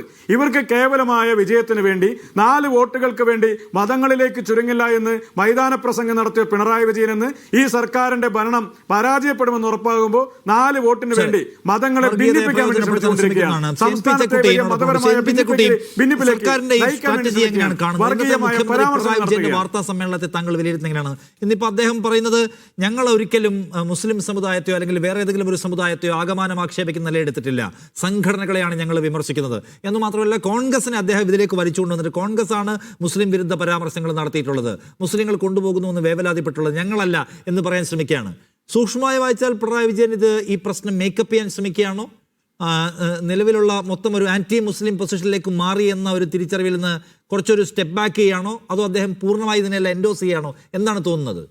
എനിക്ക് തോന്നുന്നത് സത്യത്തിൽ CPM ഒരു ഈ വിഷയത്തിൽ ഒരു ക്ലാരിറ്റി ഇല്ലാത്തൊരു അവസ്ഥയിലേക്ക് എത്തിയിട്ടുണ്ട്. അവരുടെ ഒരു സ്ട്രാറ്റജി എന്താണെന്നുള്ള അവർക്ക് തന്നെ നിശ്ചയിക്കാൻ പറ്റാത്തൊരവസ്ഥയുണ്ട്. കാരണം AK ബാലൻ പറഞ്ഞതിന് ഒരു വലിയ പരിധി വരെ മുഖ്യമന്ത്രി എൻഡോസ് ചെയ്യുകയും അതിനെ സപ്പോർട്ട് ചെയ്യുകയും ചെയ്യുന്നുണ്ട്. മറുഭാഗത്ത് CPM-ലെ പല നേതാക്കളും, ഞാൻ ഇന്നലെ LDF-ന്റെ കൺവീനർ TP രാമകൃഷ്ണന്റെ പ്രസ്താവന കൊണ്ട് അദ്ദേഹം പറഞ്ഞ് AK ബാലൻ അങ്ങനെ പറഞ്ഞിട്ട് അത് ഞങ്ങളുടെ നിലപാടല്ല, അത് ചില കാൽക്കുലേഷൻസിൻ്റെ അടിസ്ഥാനത്തിൽ അദ്ദേഹം പറയും. എന്ത് കാൽക്കുലേഷനാണ് AK ബാലനെന്ന് എനിക്കറിയില്ല, പക്ഷെ വളരെ ക്ലിയർ ആയിട്ട് ദർ ഈസ് എ കാൽക്കുലേഷൻ. ഈ സംഗതികൾ കേരളത്തിലെ വർഗീയാന്തരീക്ഷം നമ്മൾ വളരെ ആപൽക്കരമായിട്ടുള്ള ഒരു സ്ഥിതിയിലേക്ക് നീങ്ങുകയാണ്. തെരഞ്ഞെടുപ്പിൽ ഒരു 3 മാസം ഇനിയും ബാക്കിയുള്ള സമയത്ത് നമ്മൾ എന്താ ചർച്ച ചെയ്യുന്നത്? നമ്മൾ ചർച്ച ചെയ്യുന്നത് കേരളീയ സമൂഹത്തെ പരസ്പരം ഭിന്നിപ്പിച്ച് പരസ്പരം തമ്മിലടുപ്പിച്ചിട്ട് അതിരൂക്ഷമായിട്ടൊരു വർഗീയ കലാപത്തിൻ്റെ അന്തരീക്ഷത്തിലേക്ക് കൊണ്ടുപോകാനുള്ള ശ്രമത്തിലേക്കാണ്. ആ ശ്രമം വളരെ ആപൽക്കരമായിട്ട് ശ്രമമാണ്. ഒരു കാലകാരണവശാലും കേരളീയ സമൂഹം അംഗീകരിച്ച് കൊടുക്കാൻ പാടില്ലാത്തൊരു കാര്യമാണ്. കാരണം 25 വർഷങ്ങൾക്ക് മുമ്പുണ്ടായ ഒരു സംഭവത്തെ ഇപ്പോൾ കൊണ്ടുവരികയാണ് AK ബാലൻ. എന്തടിസ്ഥാനത്തിൽ? ഏത് തരത്തിലുള്ള ഒരു ന്യായീകരണമാണ് ഈ മാറാട് വീണ്ടും വരും? മാറാട് വീണ്ടും കൊണ്ടുവരാനുള്ള നീക്കങ്ങൾ ആരെങ്കിലും നടത്തുന്നുണ്ടോ എന്ന ചോദ്യം ഈ സന്ദർഭത്തിൽ ചോദിക്കേണ്ടതായിട്ടുണ്ട്. കാരണം അങ്ങനെ ഒരു വർഗീയ കലാപത്തിൻ്റെ അന്തരീക്ഷം ഉണ്ടാക്കാനും ഒരു കലാപത്തിന് വിത്തിടാനും ആരെങ്കിലും ശ്രമിക്കുന്നുണ്ടെങ്കിൽ അതിനെ തടയാനുള്ള ഉത്തരവാദിത്തമുള്ള സർക്കാരിന് തലപ്പത്തിരിക്കുന്ന മുഖ്യമന്ത്രി ഇത്തരം കാര്യങ്ങളിൽ കർശനമായ പൊസിഷൻ എടുക്കേണ്ടതായിരുന്നു. നിർഭാഗ്യവശാൽ AK ബാലനെ ഡിഫെൻഡ് ചെയ്യുന്ന തരത്തിലുള്ള ഒരു സമീപനമാണ് എടുത്തത്. യഥാർത്ഥത്തിൽ അദ്ദേഹത്തിന് കേസ് എടുക്കേണ്ടതാണ്. കാരണം ആ തരത്തിലുള്ള വളരെ കൃത്യമായിട്ടുള്ള കമ്മ്യൂണലായിട്ടുള്ള ഒരു എന്താ പറയുക, നമ്മളിതിന് ഡോഗ് വിസിലിംഗ് എന്ന് പറയും, ഒരു കമ്മ്യൂണലായിട്ടുള്ള ഒരു അന്തരീക്ഷം സൃഷ്ടിക്കാനുള്ള ശ്രമം ഒരു കാരണവശാലും പൊതുജന സമൂഹത്തിൽ അംഗീകരിക്കാൻ കഴിയില്ല. അത് ഒന്നാമത്തെ കാര്യം എനിക്ക് പറയാനുള്ളത്. രണ്ടാമത്തെ കാര്യം, ഇത് ഇവർ പറയുമ്പോൾ മാറാടിന് ശേഷമുള്ള കാലത്ത് എന്തെല്ലാം തരം കാര്യങ്ങൾ നടന്നിട്ട് മാഷാ അള്ളയുടെ കാര്യം പറഞ്ഞു. മാഷാ അള്ളയുമായിട്ട് നേരെ പോയിട്ട് എവിടെയാണ് TP ചന്ദ്രശേഖരൻ കൊന്നതിന് ശേഷം പിറ്റേന്ന് തന്നെ പത്രസമ്മേളനം വിളിച്ച് പല നേതാക്കളും പറഞ്ഞു ഇസ്ലാമിക തീവ്രവാദികളാണ് കൊല ചെയ്തത്. എന്നിട്ട് അവസാനം ആരോ ഇസ്ലാമിക കുഞ്ഞനെന്ന ഇസ്ലാമിക തീവ്രവാദിയോ ഏത് ഇസ്ലാമിക പ്രസ്ഥാനവുമായിട്ട് കുഞ്ഞനെന്നൊരു ബന്ധം കൊടിസുനി ഏത് ഇസ്ലാമിക പ്രസ്ഥാനത്തിൻ്റെ ആളാണ്? അപ്പോൾ ആ നിലയിൽ കേരളീയ സമൂഹത്തിനകത്ത് മുസ്ലിം വിരുദ്ധതയുടെ ഒരു അന്തരീക്ഷം ഉണ്ടാക്കിയതും ആ മുസ്ലിങ്ങളെ ചാപ്പ കൊത്തുന്ന ഒരു രാഷ്ട്രീയം പ്രചരിപ്പിക്കുകയും ചെയ്യുന്നത് ഹിന്ദു വോട്ട് കിട്ടിക്കളും ഹിന്ദുക്കളുടെ വോട്ട് പിടിക്കാം എന്നുള്ള ഒരു ധാരണയുടെ അടിസ്ഥാനത്തിലാണ്. അത് ചിലവാകാൻ പോകുന്നില്ല. കാരണം കേരളത്തിലെ ഹിന്ദു സമുദായം, കേരളത്തിലെ പ്രത്യേകിച്ച് പിന്നോക്ക ഹിന്ദു സമുദായം വളരെ കൃത്യമായിട്ട് ഇതിൻ്റെ അജണ്ട മനസ്സിലാക്കുകയും അതിനോട് ജാഗ്രത പുലർത്തുകയും ചെയ്യുന്നുണ്ട് എന്നുള്ള മനസ്സിലാക്കി. കഴിഞ്ഞ 25 കൊല്ലമായിട്ട് കേരളത്തിൽ കഴിഞ്ഞ 10-20 വർഷമായിട്ട് ആ തരത്തിലൊരു വർഗീയതയുടെ അന്തരീക്ഷം സാധിക്കുന്നില്ലെങ്കിൽ അതിനുള്ള കാരണം കേരളത്തിലെ ഈ മഹത്തായ ജനങ്ങൾ വളരെ കൃത്യമായിട്ടുള്ള ഒരു രാഷ്ട്രീയ ബോധ്യത്തോടു കൂടി പ്രവർത്തിക്കുന്നുള്ളതാണ്. അത് മനസ്സിലാക്കി കൊണ്ടുപോകണം ബാലനെ പോലുള്ള ആളുകൾ ഇത്തരത്തിലുള്ള ഈ നിലപാടുകൾ എടുക്കാൻ. അത് വളരെ ആപൽക്കരമായ നിലപാടാണ്. ഒരു രാഷ്ട്രീയമായ താല്പര്യത്തിൽ വോട്ട് കിട്ടാൻ വേണ്ടി ചെയ്യുന്നത് ശരിയാണ്. പക്ഷേ നമ്മുടെ നാടിനെ കലാപത്തിൻ്റെ അന്തരീക്ഷത്തിലേക്ക് നയിക്കാനുള്ള ഏത് നീക്കവും ഒരു കാരണവശാലും ജനങ്ങൾ അംഗീകരിച്ചു തരില്ല. അല്ല, പക്ഷേ ഇതിനകത്ത് എൻ പി ചെക്കുട്ടിയും ഈ ബാലനുമായി ബന്ധപ്പെട്ട ക്വസ്റ്റ്യൻസിന് എം വി ഗോവിന്ദൻ പറയുന്നത് പാർട്ടി ലൈനല്ല എന്ന നിലക്കുള്ള മറുപടിയാണ്. NN കൃഷ്ണദാസ് പറയുന്നത് അത് പാർട്ടി ലൈനല്ല എന്ന നിലക്കുള്ള മറുപടിയാണ്. പിണറായി വിജയൻ ആ ചോദ്യത്തെ ബാലനെ തള്ളിക്കളയുന്നില്ല. എന്ന് വെച്ചാൽ നമ്മൾ എടുക്കേണ്ട ഒരു പൊസിഷൻ എന്താണെന്ന കാര്യത്തിൽ കാര്യമായ ആശയക്കുഴപ്പം. ഇപ്പോൾ സൈബർ സ്പേസിലേക്ക് പോയാൽ പ്രോ CPIമാരൊക്കെ ബാലൻ പരിധി വിട്ടു പോകുന്നു എന്നുള്ള ആക്ഷേപം പങ്കുവെക്കുകയാണ്. സോ ആകമാനം ആ പാർട്ടിക്ക് അകത്ത് തന്നെ നമ്മൾ എടുക്കേണ്ട പൊസിഷനെ കുറിച്ചുള്ള ഒരു കൺഫ്യൂഷൻ ഉണ്ടോ? ഉണ്ടെന്നാണ് എനിക്ക് തോന്നുന്നത്. കാരണം കമ്മ്യൂണിസ്റ്റ് പാർട്ടികളിൽ നിങ്ങൾ ഒരു കാര്യം പറയാം, കമ്മ്യൂണിസ്റ്റ് പാർട്ടികൾ ഒരിക്കലും ഈ വർഗീയതയുടെ രാഷ്ട്രീയം അണികളെ കൊണ്ട് സമൂഹത്തെ കൊണ്ട് പാർട്ടി സംവിധാനത്തെ കൊണ്ട് അംഗീകരിപ്പിക്കാനുള്ള പ്രയാസമാണ്. കാരണം ഇടതുപക്ഷ രാഷ്ട്രീയത്തിൻ്റെ അടിത്തറയുള്ള ആളുകൾ എല്ലായ്പ്പോഴും ഒരു മതേതരമായിട്ടുള്ള പ്രതിച്ഛായ, മതേതരമായിട്ടുള്ള പ്രതിബദ്ധത എന്നും പുലർത്തിയിട്ടാണ്. പക്ഷേ രാഷ്ട്രീയമായിട്ടുള്ള താല്പര്യങ്ങളുടെ പേരിൽ, രാഷ്ട്രീയമായിട്ടുള്ള വോട്ട് പിടിക്കാനുള്ള ചില നീക്കങ്ങളുടെ പേര് ഇന്ന് കേരളീയ സമൂഹത്തെ ഭിന്നിപ്പിച്ചുകൊണ്ട് ഒരു മെജോറിറ്റി കമ്മ്യൂണിറ്റിയുടെ ഒരു പോളറൈസേഷൻ ഉണ്ടാക്കാനും ആ വോട്ടുകൾ പൂർണ്ണമായിട്ടും കൈയടക്കാനുള്ള ഒരു ശ്രമം ഇന്നുണ്ട്. പക്ഷേ ആ ശ്രമം യഥാർത്ഥത്തിൽ ഇടതുപക്ഷത്തുള്ള ആളുകൾ പോലും അംഗീകരിക്കാനിടയില്ല. അതിന് ചില തെളിവുകൾ കഴിഞ്ഞ ഈ പഞ്ചായത്ത് തെരഞ്ഞെടുപ്പിലൊക്കെ നമ്മൾ കണ്ടിട്ടുണ്ട്. ഈ തരത്തിലുള്ള എന്താ പറയുക അവസരവാദപരമായ നിലപാടുകളെ ഇടതുപക്ഷത്തുള്ള ആളുകൾ തന്നെ പൂർണ്ണമായിട്ടും തള്ളിക്കളയുന്നതിൻ്റെ നിരവധി ലക്ഷണങ്ങൾ കേരളത്തിൻ്റെ വടക്ക് മുതൽ തെക്ക് വരെയുള്ള പല പ്രദേശങ്ങളിലും ഇടതുപക്ഷത്തിൻ്റെ ഏറ്റവും സോളിഡായിട്ടുള്ള പ്രദേശങ്ങളിൽ വോട്ടുകൾ മാറിപ്പോയതിൽ നിന്ന് നമുക്ക് കാണാൻ കഴിയും. അതുകൊണ്ട് എനിക്ക് തോന്നുന്നത് CPMനെ സംബന്ധിച്ചിടത്തോളം അവരെടുക്കുന്ന ദേ ആർ കൺഫ്യൂസ്ഡ് റിയലി. പൊളിറ്റിക്കലായിട്ട് ഏത് നിലപാടിലേക്കാണ് പോകേണ്ടതിനെക്കുറിച്ച് ഒരു ക്ലാരിറ്റി ഇല്ലായ്മ എന്തായാലും ശരി പൊതുസമൂഹത്തിന് മുമ്പിൽ അവരിപ്പോൾ പ്രകടിപ്പിച്ചുകൊണ്ടിരിക്കുന്നുണ്ട്. അത് കഴിഞ്ഞ ഇന്നലെയൊന്നുമായിട്ട് വന്നിരിക്കുന്ന പ്രസ്താവനകളിലെ പരസ്പര വൈരുദ്ധ്യത്തിൽ നിന്ന് നമുക്ക് വളരെ വളരെ വ്യക്തമാണ് എന്താ നിലപാടെന്നുള്ളത് അവർ തന്നെ പറയട്ടെ. മുഖ്യമന്ത്രി ചെക്കുട്ടി CPMനെ പോലെ പാർട്ടി ഇത്രയും ഗ്രൗണ്ട് ആക്സസ് ഉള്ള ഒരു പാർട്ടി, ഇത്രയും ടച്ച് ഉള്ള ഒരു പാർട്ടിക്ക് ഒരു മുദ്രാവാക്യം എടുക്കുന്നു, അല്ലെങ്കിൽ ഒരു അജണ്ട അത് വർക്കാവുന്നില്ല എന്ന് തോന്നിയാൽ അതിൽ നിന്ന് മാറ്റിപ്പിടിക്കാനൊക്കെ കഴിയേണ്ടതല്ലേ? എന്താണ് ആ പാർട്ടിക്ക് അത് കഴിയാത്തത് എന്തുകൊണ്ടായിരിക്കും താങ്കൾക്ക് തോന്നുന്നത്? അല്ല, എനിക്ക് തോന്നുന്നത് കുറച്ച് കാലങ്ങളായിട്ട് യഥാർത്ഥത്തിൽ CPMൻ്റെ പ്രത്യേകിച്ച് ഭരണ തലപ്പത്തുള്ള ആളുകളുടെ നിലപാടിലൊക്കെ തന്നെ ഈ സംഘപരിവാരത്വവുമായിട്ട് യോജിച്ചു പോകാനുള്ള, സംഘപരിവാരത്തെ പലപ്പോഴും സന്തോഷിപ്പിക്കാനുള്ള ചില നീക്കങ്ങളുണ്ട്. എന്തുകൊണ്ടാണ് അങ്ങനെ ആ നീക്കങ്ങൾ വരുന്നതിനെപ്പറ്റി കേരളീയ സമൂഹത്തിനകത്തുള്ള ചർച്ചകളിലേക്കോ അഭ്യൂഹങ്ങളിലേക്കോ ഞാൻ എന്തായാലും പോകാൻ ആഗ്രഹിക്കില്ല. പക്ഷേ ആ തരത്തിലുള്ളൊരു സമീപനമുണ്ട്. അതിൻ്റെ ഏറ്റവും അവസാനത്തെ ലക്ഷണമായിട്ട് നമ്മൾ കണ്ടത് ഈ PM ശ്രീ പദ്ധതിയുമായിട്ട് ബന്ധപ്പെട്ട് PM ശ്രീയെ സംബന്ധിച്ച് വളരെ CPMൻ്റെ നിലപാട് വളരെ വളരെ വളരെ വ്യക്തമായിട്ട് പാർട്ടിയുടെ കേന്ദ്ര കമ്മിറ്റി പറഞ്ഞിട്ടുള്ളതാണ്. പക്ഷേ ആ PM ശ്രീ പദ്ധതി കേരളത്തിൽ ഒളിച്ചു കടത്തി കൊണ്ടുവരാൻ വേണ്ടിയിട്ട് വളരെ കൃത്യമായിട്ടുള്ള ഒരു അജണ്ട പ്രവർത്തിച്ചിട്ടുണ്ട്. അത് യഥാർത്ഥത്തിൽ CPM ലീഡർഷിപ്പുമായിട്ട് വളരെയേറെ അടുത്ത ബന്ധം പുലർത്തുന്ന കേന്ദ്ര കമ്മിറ്റിയിലൊക്കെ സ്ഥാനമാനങ്ങളുള്ള ആളുകൾ തന്നെയാണ് ഈ പരിപാടി ഒപ്പിച്ചത് എന്ന് വളരെ കൃത്യമായിട്ട് ബന്ധപ്പെട്ട ആളുകൾ പറഞ്ഞിട്ടുണ്ട്. അപ്പോൾ ഇതൊക്കെ ചൂണ്ടിക്കാണിക്കുന്നത് CPMനകത്ത് ഒരു വിഭാഗം ആളുകൾ തങ്ങളുടെ വ്യക്തിപരമായിട്ട് താല്പര്യം കൊണ്ടായിരിക്കാലും അല്ലെങ്കിൽ മറ്റെന്തെങ്കിലും താല്പര്യം കൊണ്ടായിരിക്കാലും ശരി വളരെ കൃത്യമായിട്ട് സംഘപരിവാരവുമായിട്ട് കോംപ്രമൈസ് ചെയ്തുകൊണ്ട് മുന്നോട്ട് പോകാനുള്ള ഒരു നീക്കം നടക്കുന്നുണ്ട്. അതുകൊണ്ടായിരിക്കണം ഈ പല വിഷയങ്ങളിലും ഒരു പരിധി വരെ. താങ്കളുടെ കമന്റ് അതാണ്. ഞാനൊരു മറുപടിയിലേക്കൊന്ന് വരാം, ചർച്ചയിലേക്ക് വീണ്ടും. ശ്രീ പ്രകാശ് മാസ്റ്റർ, ഇന്ന് കഴിഞ്ഞ ദിവസം AK ബാലൻ നടത്തിയ പരാമർശം UDF അധികാരത്തിൽ വന്നാൽ പല മാറാടുകൾ ആവർത്തിക്കും എന്നതായിരുന്നു. ഇതിന് മുൻപ് ഒരു 10-15 വർഷം മുമ്പ് പോലുള്ള തെരഞ്ഞെടുപ്പിൽ പോലും കഴിഞ്ഞ ഇലക്ഷനിൽ നിങ്ങൾക്ക് ഭയപ്പെടുത്തലുണ്ടായിരുന്നില്ല. 2021 2016 അതിന് മുൻപുള്ള തെരഞ്ഞെടുപ്പിലുണ്ടായില്ല. ഇപ്പോഴാണ് നിങ്ങൾ പുതിയൊരു സാധനം. ഇത്രയും കാലം 2003 മാറാട് കലാപം കഴിഞ്ഞ് വർഷം എത്ര കടന്നുപോയി? 10-23 വർഷം കടന്നു. അതിനുശേഷം ഇപ്പോഴാണ് ആദ്യമായിട്ടൊരു പാർട്ടി ഈ മാറാട് ആവർത്തിക്കപ്പെടും UDF വന്നാലെന്ന് പറയുന്നത് നിങ്ങളാണ്. അത് നിങ്ങൾക്ക് 23 വർഷം എടുത്തു ആ പ്രചാരണ മുദ്രാവാക്യത്തിലേക്ക് കടക്കാൻ. ഇന്ന് മുഖ്യമന്ത്രി പറയുന്നു അത് ഓർമ്മിപ്പിക്കുന്നത് തെറ്റല്ലല്ലോ എന്ന് വെച്ചാൽ ഞാൻ ചോദിക്കുന്നത്, മാറാട് ഇത്തവണ കത്തിക്കാനാണോ? വൈകാരികമായി കത്തിക്കാനാണോ CPM തീരുമാനം?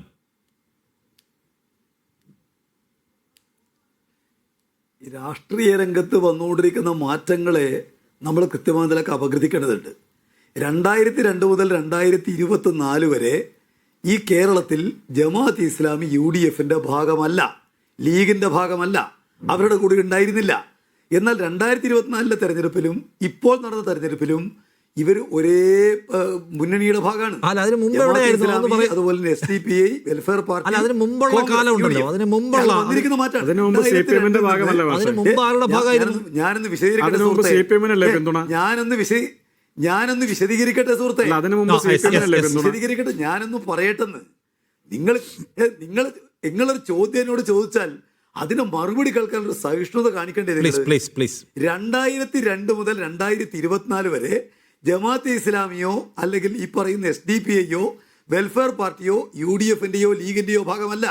ഇന്ന് അവർ അതിന്റെ ഭാഗമാണ്. നമ്മുടെ രാജ്യത്തിനകത്ത് നടക്കുന്ന ഇന്നത്തെ വർഗീയ ഭരണം, ആ വർഗീയ ഭരണത്തെ ചെറുക്കുന്നതിന് ഇന്ത്യ രാജ്യത്ത് വ്യക്തമായ നിലപാടുള്ള പാർട്ടി CPM ആണ്. അത് അങ്ങനെയല്ല എന്ന് സ്ഥാപിക്കേണ്ട താല്പര്യം UDFന്റേതാണ്. അവരുടെ അധികാര ദുരിയുടെ പ്രശ്നമാണെന്ന്. അതുകൊണ്ട് അവർ ശ്രമിക്കുന്നത് എന്താ? CPM അതുപോലെ തന്നെ BJPയും തമ്മിൽ ഒരു പാലമുണ്ട് എന്ന് സ്ഥാപിക്കുക, CPM മുസ്ലിം വിരുദ്ധമാണ് എന്ന് സ്ഥാപിക്കുക. ഇതിനു വേണ്ടിയുള്ള പുറപ്പാടിന്റെ ഭാഗമെന്നല്ലാതെ അതിന് കവിഞ്ഞ രാഷ്ട്രീയ പ്രാധാന്യം ഈ ചർച്ചയ്ക്കില്ല. ഇപ്പൊ എന്തുകൊണ്ടാണ് ഈ മീഡിയ വൺ ഈ ചർച്ച എടുക്കുന്നത്? ഇതേ ലക്ഷ്യത്തോടെയാണ്. എങ്ങനെയാണ് CPM മുസ്ലിം വിരുദ്ധരാണെന്ന് സ്ഥാപിക്കാനാവുക? അതിന് നേരത്തെ നടന്ന സംഭവങ്ങളെ ചൂണ്ടിക്കാണിച്ച് അതിനെക്കുറിച്ച് UDF പറയട്ടെ ചോദിക്കുക, മറ്റൊന്നിന് ഈ ഭാഗമല്ല. ഞാനതുകൊണ്ടാണ് ആദ്യമേ പറഞ്ഞത്, ഞങ്ങൾ മുസ്ലിങ്ങൾക്ക് അനുകൂലമാണോ അല്ലയോ എന്ന് തീരുമാനിക്കാൻ മുസ്ലിം ജനസാമാന്യത്തിന് അറിയാം. ഇന്ത്യ രാജ്യത്ത് മുസ്ലിങ്ങൾ വേട്ടയാടപ്പെട്ടപ്പോൾ കോൺഗ്രസ് സ്വീകരിച്ച നിലപാട് എന്താണെന്നുള്ളത് അവർക്കറിയാവുന്നതാണ്. ലീഗിനകത്തുണ്ടായ പ്രശ്നങ്ങൾ നമുക്ക് എല്ലാവർക്കും അറിയാവുന്നതാണ്. ഇന്ന് രാജ്യത്തിനകത്ത് ഈ ന്യൂനപക്ഷ വേട്ട നടക്കുമ്പോൾ അവിടെയെല്ലാമുള്ള കോൺഗ്രസ് ചെയ്യുന്ന എന്താണെന്നുള്ളത് അവിടെ കാണുന്നുണ്ടല്ലോ. അതുകൊണ്ട് ഞങ്ങൾക്ക് അത്തരം കാര്യങ്ങളെല്ലാം വ്യക്തമായ നിലപാടുണ്ട്. വർഗീയത ആരുടെ ഭാഗത്തുണ്ടായാലും, ഹിന്ദു വർഗീയത RSSന്റെ ഭാഗത്തുണ്ടായാൽ, ഇസ്ലാം വർഗീയത ജമാഅത്ത് ഇസ്ലാമിയുടെ ഭാഗത്തുണ്ടായാൽ അതെല്ലാം തുറന്ന് എതിർക്കുന്ന പാർട്ടിയാണ് CPM. മറ്റൊന്നുകൊണ്ടല്ല, ഈ കേരളത്തിലെ മതനിരപേക്ഷ അന്തരീക്ഷം ഞങ്ങളുടെ കൂടി പിൻബലത്തിലുണ്ടായതാണ്, മറ്റാരുണ്ടാക്കിയതല്ല. ആർക്കും കഴിയില്ല. ഞാൻ ചോദിക്കുന്നത് 2003 ശേഷം 2026 നമ്മൾ എത്തി നിൽക്കുമ്പോൾ ഈ തെരഞ്ഞെടുപ്പിൽ മാറാട് കത്തിക്കാനാണോ പരിപാടി ഞാൻ ചോദിക്കുന്നത്? അല്ല, ഞാൻ പറയുന്നത് 2002 ജമാഅത്ത് ഇസ്ലാമി ഇല്ലാത്ത ഒരു ഭരണം, ഇനിയിപ്പോ ജമാഅത്ത് ഇസ്ലാമി ഉള്ളൊരു ഭരണം വന്നാൽ മാറാടുകൾ ആവർത്തിക്കപ്പെട്ട. ജമാഅത്തെ ഇസ്ലാമി മാറാടും തമ്മിൽ എന്താ ബന്ധം? ജമാഅത്തെ ഇസ്ലാമി 2000 ഈ പറയുന്ന പോലെ മതവർഗീയത രാജ്യത്ത് ഇസ്ലാം ഭരണം സ്ഥാപിക്കണം എന്ന് പറയുന്ന പ്രസ്ഥാനമായതുകൊണ്ട് ജമാഅത്തെ ഇസ്ലാമിയുടെ പ്രവർത്തകരോ നേതാക്കളോ ഇൻവോൾവ് ആയിട്ടുള്ള ഏതെങ്കിലും ഒരു കലാപ കേസോ മറ്റോ ഉണ്ടെങ്കിൽ അതൊന്ന് വിശദീകരിക്കും, നല്ല വൃത്തിയാവുള്ളൂ. ജമാഅത്തെ ഇസ്ലാമിയുടെ ആളുകൾ മാറാട് കലാപത്തിൽ ജമാഅത്തെ ഇസ്ലാമിയുടെ പ്രവർത്തകരോ ആരെങ്കിലും ജമാഅത്തെ ഇസ്ലാമി വന്നാൽ മാറാട് ഉണ്ടാവും എന്ന് പറയണമെങ്കിൽ ജമാഅത്തെ ഇസ്ലാമി ഇൻവോൾവ് ആയിട്ടുള്ള ഏതെങ്കിലും കലാപത്തിന്റെയോ കലാപ ശ്രമത്തിന്റെയോ ഇൻസിഡൻസ് വേണം. അതുണ്ടോ? മാറാട് കലാപത്തിലുണ്ടോ? അതിനുശേഷം ഉണ്ടോ? എന്നല്ലേ പറയാൻ പറ്റൂ. ചുമ്മാ അങ്ങോട്ട് ആകാശത്ത് വെടിവെക്കരുത്. അല്ല, നിങ്ങൾക്ക് ജമാഅത്തെ ഇസ്ലാമി ഒരു സാധാരണ പ്രസ്ഥാനമായിരിക്കും. പക്ഷെ കാര്യങ്ങൾ മനസ്സിലാക്കുന്ന ആളുകൾക്ക് ജമാഅത്തെ ഇസ്ലാമി ഈ പറയുന്ന ഇസ്ലാം രാഷ്ട്രം സ്ഥാപിക്കാൻ വേണ്ടിയിട്ട് അതൊക്കെ ആയിക്കോട്ടെ. ഞാൻ ചോദിക്കുന്നത് ജമാഅത്തെ ഇസ്ലാമിക്കാർക്ക് മാറാട് കലാപത്തിലുള്ള പങ്കെന്താണ്? മാറാട് കലാപത്തിൽ ജമാഅത്തെ ഇസ്ലാമിക്കാർക്കുള്ള പങ്കെന്താണ്? ജമാഅത്തെ ഇസ്ലാമിക്കാരാണോ നിങ്ങളിപ്പോ? ഞാൻ ചോദിക്കുന്നത് മാഷെ, ജമാഅത്തെ ഇസ്ലാമിക്കാരാണോ മാറാട് കലാപം ഉണ്ടാക്കിയത്? നിങ്ങൾ ചോദ്യം ചോദിച്ച് നിർത്തണം. എന്റെ ചോദ്യം സിമ്പിൾ ആണ്, അതിന് ഉത്തരം പറയണം. ജമാഅത്തെ ഇസ്ലാമിക്കാരാണോ മാറാട് കലാപം ഉണ്ടാക്കിയത്? ജമാഅത്തെ ഇസ്ലാമിക്കാരാണോ മാറാട് കലാപം ഉണ്ടാക്കിയത്? അയ്യോ, നിർത്തിയോ? യെസ്, നിർത്തി. ഇതാ ചോദ്യം. നിർത്തിയോ? 2014 ഞാൻ ഇനി പറയുന്നത് നിങ്ങൾ കേൾക്കണം. വെറുതെ നിങ്ങളെ വാദം സ്ഥാപിക്കാൻ എന്തെങ്കിലും ഇടക്കിടയ്ക്ക് ചോദിച്ചാൽ ശരിയാവില്ല. 2014 BJP ഗവൺമെന്റ് വരുന്നതിന് മുമ്പ് CPM പറഞ്ഞിരുന്നൊരു കാര്യം, ഈ രാജ്യത്ത് അവർ വന്നു കഴിഞ്ഞാൽ വർഗീയ കലാപങ്ങളാണ് ഉണ്ടാവുക, വർഗീയതയാണ് ഉണ്ടാവുക, രാജ്യത്തെ മതാടിസ്ഥാനത്ത് ഭിന്നിപ്പിക്കാനാണ് ശ്രമിക്കുക. അതാ ഗവൺമെന്റിന്റെ നടപടികളെ കണ്ടുകൊണ്ടല്ല. ഞങ്ങൾ എന്താണ് ഒരു വർഗീയ പാർട്ടി അധികാരത്തിൽ വന്നാൽ ഉണ്ടാവുക എന്നതിനെ സംബന്ധിച്ച് അവർ സ്ഥാപിക്കാൻ പോകുന്നത് RSS കലാപം ഉണ്ടാക്കിയത് 2014 മോദി വന്നതിന് ശേഷമൊന്നുമല്ല മാഷേ, ചുമ്മാ പറയല്ലേ. 2014 മോദി വന്നതിന് ശേഷമാണ് കലാപം ഉണ്ടായത്. 2002 കലാപം മോദി വന്നതിന് ഇന്ത്യ കണ്ട ഏറ്റവും വലിയ കലാപം 2002 ഗുജറാത്ത് നടന്നത് മോദി 2014 വന്നുകൊണ്ടാണ്. അധികാരത്തിൽ വന്നാൽ കലാപം ഉണ്ടാകും. അതുകൊണ്ട് ജമാഅത്തെ ഇസ്ലാമി വന്നാൽ കലാപം ഉണ്ടാകും. അല്ലല്ല, ഞാൻ ആയിക്കോട്ടെ, ഞാൻ വെള്ള പുസ്തകം പറഞ്ഞാൽ എനിക്ക് വേദനിക്കില്ല. എന്റെ ക്വസ്റ്റ്യൻ ആണ്, 2014 മോദി വന്നതിന് ശേഷമാണോ RSS കലാപം ഉണ്ടാക്കിയത്? അല്ലല്ലോ, 2002 ഗുജറാത്ത് കലാപം മോദി വരുന്നതിന് മുന്നെയാണ്. ഇന്ത്യയിൽ വന്നാൽ എന്താണ് ഞാൻ പറയുന്നത് കേൾക്കുന്നത്? എന്നാ പിന്നെ നിങ്ങൾ കുറെ കൂക്ക്. ഞാൻ കുറച്ച് പറഞ്ഞു കേൾക്കൂ. 2014 ഇപ്പൊ നിങ്ങൾ സമീകരിക്കാൻ ശ്രമിക്കുന്നത് 2014 മോദി വന്നാൽ എന്തുണ്ടാവും, 2014 മോദി വന്നാൽ എന്തുണ്ടാവും ഞങ്ങൾ പറഞ്ഞു. ഇപ്പോൾ ഉണ്ടായില്ല എന്നാണ്. 2014 മോദി വരുന്നതിന് മുൻപേ 100 വർഷമായിട്ട് RSS ഇവിടെ ഉണ്ട്. RSS പണിയെടുക്കുന്നുണ്ട്. രാജ്യത്തെ പ്രധാനപ്പെട്ട പല കലാപങ്ങളിലും ഹിന്ദുത്വ നേതാക്കളുടെ പങ്കാളിത്തം ഗാന്ധിയെ വെടിവെച്ച് മുതൽ ഇങ്ങോട്ട് നമുക്ക് കാണാൻ കഴിയുന്നതുമാണ്. അതുകൊണ്ട് 2014 അധികാരത്തിൽ വന്നതിന് ശേഷമൊന്നുമല്ല ഇവിടെ പ്രശ്നം ഉണ്ടായിട്ടുള്ളത്. കലാപങ്ങളുടെ വമ്പൻ കലാപങ്ങൾ കുറയുകയാണ് ചെയ്തത്, വമ്പൻ സ്ഫോടനങ്ങൾ ഇല്ലാതാവുകയാണ് ചെയ്തത്. ഞാൻ ചോദിക്കുന്നത് RSSന് അല്ലെങ്കിൽ ഹിന്ദുത്വ പാർട്ടികൾക്ക്, സംഘങ്ങൾക്ക് കലാപത്തിൽ ഇൻവോൾവ്മെന്റ് ഉണ്ടായിരുന്നതിന് തെളിവുകൾ ഉണ്ടായിരുന്നു. ജമാഅത്തെ ഇസ്ലാമിക്ക് എന്താണ് മാറാട് കലാപത്തിലെ ഇൻവോൾവ്മെന്റ്? ജമാഅത്തെ ഇസ്ലാമി ബന്ധമുള്ള UDF വന്നാൽ മാറാട് ആവർത്തിക്കപ്പെടുന്നതിന്റെ ലോജിക്കൽ ബാക്ക്ഗ്രൗണ്ട് എന്താണ്? അത് വിശദീകരിക്കാൻ നിങ്ങൾക്ക് പറ്റില്ല. കാരണം നിങ്ങൾ ഉണ്ടയില്ല വെടിവെക്കുകയാണ്. പറ്റില്ലെന്ന് പറയല്ല. സുഹൃത്തെ, നിങ്ങളെ ചോദ്യം നിർത്തിയിട്ട് എന്റെ മറുപടി ഒന്ന് കേൾക്കണം. അതിനുള്ള ദയ കാണിക്കണം. നിങ്ങൾ വെറുതെ നിങ്ങൾക്ക് ജമാഅത്ത് ഇസ്ലാമി സ്ഥാപിച്ചില്ലെങ്കിൽ ചിലപ്പോൾ പണി പോവായിരിക്കും. എനിക്കങ്ങനെ അത്ര ബേജാറൊന്നുമില്ല. ഇന്ത്യ രാജ്യത്ത് RSSകാർ വന്നിട്ട് ഒരു വർഗീയ നീക്കം ഉണ്ടായിട്ടില്ല എന്ന് നിങ്ങൾക്ക് പറയുന്നത് അത്ഭുതം. ബാബരി പള്ളി പൊളിച്ച സ്ഥാനത്ത് അയോധ്യയിലെ ക്ഷേത്രം പണിഞ്ഞത് അത് ഇവർ അധികാരത്തിൽ വന്നുകൊണ്ടല്ലേ? പൗരത്വ നിയമം വന്നിട്ടുള്ളത് അവർ അധികാരത്തിൽ വന്നുകൊണ്ടല്ലേ? ഇവിടെ തലാഖ് നിരോധന നിയമം വന്നത് അവർ അധികാരത്തിൽ വന്നുകൊണ്ടല്ലേ? രാജ്യത്തിനകത്ത് ബുൾഡോസർ ഉപയോഗിച്ചിട്ട് മുസ്ലിങ്ങളുടെ വീടുകളും കടകളും തകർക്കുന്നത് അവർ അധികാരത്തിൽ വന്നുകൊണ്ടല്ലേ? 2014 മുമ്പ് ഞങ്ങൾ പറഞ്ഞിട്ടെ ഇടക്ക് പറയലെന്ന് അതെന്തൊരു ഏർപ്പാടാണ്. നിങ്ങൾ വ്യാജമായ ഒരു സംഗതി സൃഷ്ടിക്കാൻ ശ്രമിക്കുകയാണ്. പക്ഷേ അവിടെ ഞാൻ ഓടുന്നത് പരിമിതമായ ഒരു സമയമല്ലേ നിങ്ങൾ പറയാൻ ശ്രമിക്കുന്നത്? അതായത് ജമാഅത്തെ ഇസ്ലാമിക്ക് കൂടി ബാന്ധവമുള്ള UDF വന്നാൽ കലാപം ഉണ്ടാവുന്നതാണ്. എന്നിട്ട് മോദി വന്നപ്പോഴല്ലേ ഉണ്ടായെന്ന് പറയാൻ ശ്രമിക്കുകയാണ്. മോദി വരുന്നതിന് മുമ്പാ പള്ളി പൊളിച്ചത്. മോദി വരുന്നതിന് മുമ്പ് കോൺഗ്രസ് ഇരിക്കുമ്പോഴാണ് പള്ളി പൊളിച്ചത്. അപ്പൊ RSSന് ഇൻവോൾവ്മെന്റ് ഉണ്ടായിരുന്നു പല കലാപത്തിലും. അങ്ങനെ ജമാഅത്തെ ഇസ്ലാമിക്ക് ഇൻവോൾവ്മെന്റ് ഉള്ള വല്ല സംഗതി ഉണ്ട് പറ. ജമാഅത്തെ ഇസ്ലാമിക്ക് ഇൻവോൾവ്മെന്റ് ഉള്ള വല്ല സംഗതി ഉണ്ട് പറ. അങ്ങനെയാണെങ്കിൽ മാറാടിന്റെ കണക്ഷൻ പൂർത്തിയാവും. ഞാൻ നിങ്ങൾ ക്ഷണിച്ചിട്ടാണ് ഇവിടെ വന്നിരിക്കുന്നത്. സുഹൃത്തെ, ഞാൻ ഇവിടെ വന്നിരിക്കുന്നത് നിങ്ങൾ ക്ഷണിച്ചിട്ടാണ്. നിങ്ങളുടെ പ്രസംഗം കേൾക്കാനല്ലേ വന്നിരിക്കുന്നത്. ഇത് ചോദ്യം നിങ്ങൾക്ക് ഇടക്കിടയ്ക്ക് സംസാരിക്കണമെങ്കിൽ ഞാനിങ്ങോട്ട് പോയേക്കാം. നിങ്ങൾ പ്രസംഗിച്ചാൽ മതിയല്ലോ. ഇല്ല, ഉത്തരം പറയണത് നിങ്ങൾ എന്നോട് ഇടക്കിടയ്ക്ക് ചോദ്യം ആവർത്തിക്കുന്നതിന്റെ കാര്യം എന്താ? നിങ്ങളൊരു ചോദ്യം ചോദിച്ചു കഴിഞ്ഞാൽ മറുപടി അറിയാൻ അതിനിടയ്ക്ക് എന്നെ വായിക്കാൻ ചോദ്യം ചോദിക്കേണ്ട ആവശ്യം എന്താ? മര്യാദ കാണിക്കണം പത്രപ്രവർത്തകന്മാര്. വെറുതെ എന്തെങ്കിലും പറഞ്ഞാൽ മതിയാവില്ല. ഇവിടെ രാജ്യത്തിനകത്ത് ഇസ്ലാം രാഷ്ട്രം സ്ഥാപിക്കണമെന്ന് വാദിക്കുന്ന ഒരു പ്രസ്ഥാനം അധികാരത്തിൽ വന്നാൽ വിപത്തുണ്ടാവും. ആ പറയാൻ ബാധ്യത ഞങ്ങൾക്ക്. ഞങ്ങൾ പറയും, നിങ്ങൾക്കത് പൊള്ളുന്നുണ്ടാവും. ഇവിടെ എന്താണ് BJP വന്നാൽ ഉണ്ടാകുന്ന അപകടം? ഒരു അപകടമില്ല നിങ്ങൾ പറഞ്ഞാൽ ഞങ്ങൾ വിശ്വസിക്കില്ല. നിങ്ങൾക്ക് ഇതിനെ സ്ഥാപിക്കാൻ താല്പര്യം ഉണ്ടാവും. BJP വന്നോട് മുസ്ലിങ്ങൾക്ക് ഒരു അപകടമില്ല, രാജ്യത്തെ മതനിരപക്ഷർക്ക് ഒരു അപകടമില്ല. നരേന്ദ്രമോദി വന്നുകൊണ്ടല്ല കലാപം ഉണ്ടായത്. നല്ല കാര്യം. ഞങ്ങൾ പറയുന്ന അവർ അധികാരത്തിൽ വന്നാൽ അത് ഈ രാജ്യത്തിനകത്ത് ഗുരുതരമായ വിപത്തുണ്ടാക്കും. കഴിഞ്ഞ 11 കൊല്ലം കാണുകയാണ്. ആ വിപത്തുണ്ടാകുമ്പോൾ അതിനെ ചെറുക്കുന്ന പാർട്ടിയാ CPM. ചെറുക്കാൻ ഞങ്ങൾക്ക് ആകാവുന്ന രൂപത്തില്. എനിക്ക് ഒരുപാട് ക്വസ്റ്റ്യൻസ് ഉണ്ട്. നിങ്ങൾ അത് എടുക്കാൻ തയ്യാറല്ല. ഒന്നാമത്തെ കാര്യം, എനിക്ക് ആ പോയിന്റ് മനസ്സിലായി. എനിക്ക് പോയിന്റ് മനസ്സിലായി. അപ്പൊ ഞാൻ ചോദിക്കേണ്ട ഒരു കാര്യം, ശരി, അപ്പൊ എനിക്ക് മനസ്സിലായി. താങ്കൾ സ്ഥാപിക്കാൻ ശ്രമിക്കുന്ന ഒന്ന്, ജമാഅത്തെ ഇസ്ലാമിക്ക് ഈ കാലം അത്രയും അധികാരം ഉണ്ടായില്ല. അല്ല, ജമാഅത്തെ ഇസ്ലാമിക്ക് ഈ കാലം അത്രയും അധികാരം ഉണ്ടായില്ല. ഇപ്പോഴാണ് അധികാരം കിട്ടാൻ പോകുന്നതെങ്കിൽ അധികാരത്തിൽ വന്ന പ്രശ്നം സ്ഥാപിക്കാൻ ശ്രമിക്കുകയാണ്. അപ്പോഴും ഞാൻ ചോദിച്ച ചോദ്യം, അതായത് ജമാഅത്തെ ഇസ്ലാമിക്ക് ഏതെങ്കിലും തരത്തിൽ കലാപത്തിൽ ഇൻവോൾവ്മെന്റ് ഉണ്ടായിട്ടുണ്ടോ എന്ന ചോദ്യത്തിന് നിങ്ങൾക്ക് ആൻസർ ഇല്ല എന്ന് വെച്ചാൽ അങ്ങനെ ഇല്ല എന്നതിന്റെ അർത്ഥം. മറിച്ച് പോയിന്റ് ഒന്നും ഇല്ലല്ലോ. അപ്പൊ അധികാരത്തിൽ വന്നാലാണ് പ്രശ്നം നിങ്ങൾ പറയാം. അത് അധികാര രൂപമാകുമ്പോഴാണ് പ്രശ്നം നിങ്ങൾ പറയാം. അധികാര രൂപമാകുമ്പോഴാണ് പ്രശ്നം പറയാം. അപ്പൊ എന്റെ ചോദ്യം ഇതാണ്. അപ്പൊ എന്റെ ചോദ്യം ശരി, ഞാൻ ആ പോയിന്റിലേക്ക് തന്നെ വരാം. ജമാഅത്തെ ഇസ്ലാമിയും ഞങ്ങളും തമ്മിൽ ബാന്ധവം ഉണ്ടായിരുന്നു. ഞങ്ങൾ അവരുമായി തെരഞ്ഞെടുപ്പ് ധാരണ ഉണ്ടാക്കിയിട്ടുണ്ട് എന്ന് പറഞ്ഞിട്ടുള്ള CPM നേതാക്കളുടെ ബൈറ്റ് വേണമെങ്കിൽ ഞാൻ കാണിച്ചു തരാം. പാലോളി മുഹമ്മദ് കുട്ടി, ഞങ്ങൾ അവരുമായി ചേർന്ന് പോകുന്ന പല ഘട്ടങ്ങൾ ഉണ്ടായിട്ടുണ്ട്. ഞങ്ങൾക്ക് ജമാഅത്തെ ഇസ്ലാമി വോട്ട് ചെയ്തു, അതിൽ UDFന് അസ്വസ്ഥതയാണ് എന്ന് പിണറായി വിജയൻ പറഞ്ഞ ബൈറ്റ് ഇവിടെ ആർക്കൈവ്സിലുണ്ട്. വേണമെങ്കിൽ ഞാൻ എടുത്ത് പ്ലേ ചെയ്ത് തരാം. അപ്പോൾ ജമാഅത്തെ ഇസ്ലാമി നിങ്ങളും തമ്മിൽ ബന്ധമുണ്ടായിരുന്ന കാലത്ത് നിങ്ങളുടെ സർക്കാരുകളും ഉണ്ടായിരുന്നല്ലോ. അന്ന് കലാപങ്ങൾ എന്തേ ഉണ്ടാവാതിരുന്നത്? നിങ്ങൾ കാര്യങ്ങൾ ലഘൂകരിച്ച് കാണാൻ ശ്രമിക്കുകയാണ്. ഒരു മുന്നണിയുടെ ഭാഗമായിട്ട് ജമാഅത്ത് ഇസ്ലാമി കേരളത്തിൽ ഒരിക്കലും ഉണ്ടായിട്ടില്ല. ഇന്ന് UDF-ന്റെ ഭാഗമാണ്. UDF-ന്റെ ഭാഗമായിട്ട് അധികാരത്തിൽ ഉണ്ടാക്കുന്ന നിങ്ങൾക്ക് ഉത്തരവാദിത്തമുണ്ട്. കോമ്രേഡ് നുണ പറയല്ലേ? എവിടെയാണ് UDF-ന്റെ ഭാഗം? UDF-ന്റെ ഭാഗം അല്ലെങ്കിൽ അല്ലല്ലോ. UDF എത്ര സീറ്റുകളിൽ UDF ജമാഅത്ത് ഇസ്ലാമി തമ്മിൽ മത്സരിച്ചു ഈ പഞ്ചായത്ത് തെരഞ്ഞെടുപ്പ്? ഞങ്ങൾക്ക് ഇപ്പോ അല്ല മാഷ, ഞാൻ ചോദിക്കുന്നത് ഒന്നിൽ UDF മെമ്പർഷിപ്പ്, ഒന്നിൽ UDF മെമ്പർഷിപ്പ് അല്ലെങ്കിൽ അസോസിയേറ്റ് മെമ്പർഷിപ്പ്, രണ്ടുമില്ലല്ലോ. തെരഞ്ഞെടുപ്പിൽ ഞങ്ങള് സജീവമായി രാഷ്ട്രീയത്തിൽ നിൽക്കുന്നവരാണ്.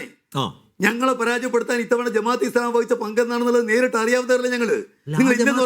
നിങ്ങളുടെ കൂടെ ഉണ്ടായിരുന്നില്ലേ? അങ്ങനെയാണെങ്കിൽ അതായത് സാങ്കേതിക മെമ്പർഷിപ്പ് ഇല്ലാതെ നിങ്ങളുടെ കൂടെ നിന്നിട്ടില്ലേ? വഹിച്ച പങ്ക് സാങ്കേതിക മെമ്പർഷിപ്പ് ഇല്ലാതെ നിങ്ങളുടെ കൂടെ നിന്നിട്ടില്ലേ? അറിയുന്നവരാണത്. അതറിയാം, പ്രസംഗത്തിൽ അറിയുന്നവരല്ലേ? അപ്പൊ സാങ്കേതിക മെമ്പർഷിപ്പ് ഇല്ലാതെ നിങ്ങളുടെ കൂടെ നിന്നിട്ടില്ലേ? ജമാഅത്ത് ഇസ്ലാമിയെ ഒരു സമയത്ത് കൂടെ കൂട്ടിയിട്ടില്ല. സാങ്കേതിക മെമ്പർഷിപ്പ് ഇല്ലാതെ നിങ്ങൾ കൂടെ കൂടിയിട്ടില്ലേ? നിങ്ങളുടെ തദ്ദേശ സ്ഥാപനങ്ങൾ ഭരിച്ചിട്ടില്ലേ?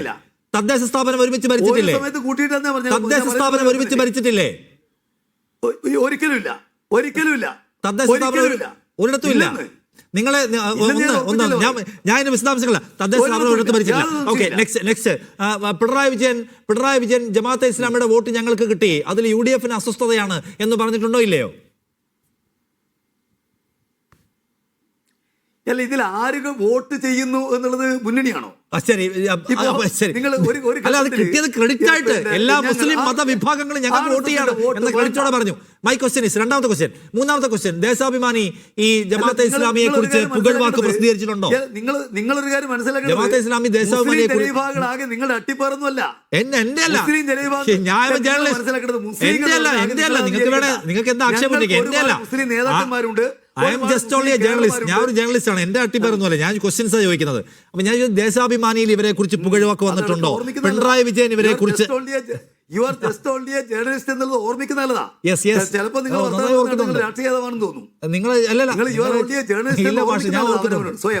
അപ്പൊ ദേശാഭിമാനിയിൽ ഈ ജമാഅത്ത് ഇസ്ലാമിയെ കുറിച്ച് നല്ല വാക്ക് വന്നിട്ടില്ല, പിണറായി വിജയൻ പറഞ്ഞിട്ടില്ല, നിങ്ങൾ ലോക്കൽ ബോഡിയിൽ അഡ്ജസ്റ്റ്മെന്റ് ഉണ്ടാക്കിയിട്ടില്ല, ലോക്സഭാ ടിവിയുടെ ഇന്റർവ്യൂവിൽ പാലോളി മുഹമ്മദ് കുട്ടി ഞങ്ങൾ അവരുമായി ബന്ധമുണ്ടായിരുന്നു എന്ന് പറഞ്ഞിട്ടില്ല. ഇതെല്ലാം നുണയാണ്.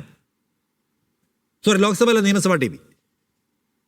ഞാൻ പറയുന്നത്, ഞാൻ പറഞ്ഞ വാക്കുകളെ നിങ്ങൾ തെറ്റിദ്ധരിപ്പിക്കണ്ട. ഞാൻ പറഞ്ഞത് ഞങ്ങൾ ഒരു സന്ദർഭത്തിലും അവരെ ഒരു മുന്നണിയായിട്ടോ കൂട്ടുകെട്ടായിട്ടോ കേരളത്തിൽ കണ്ടിട്ടില്ല.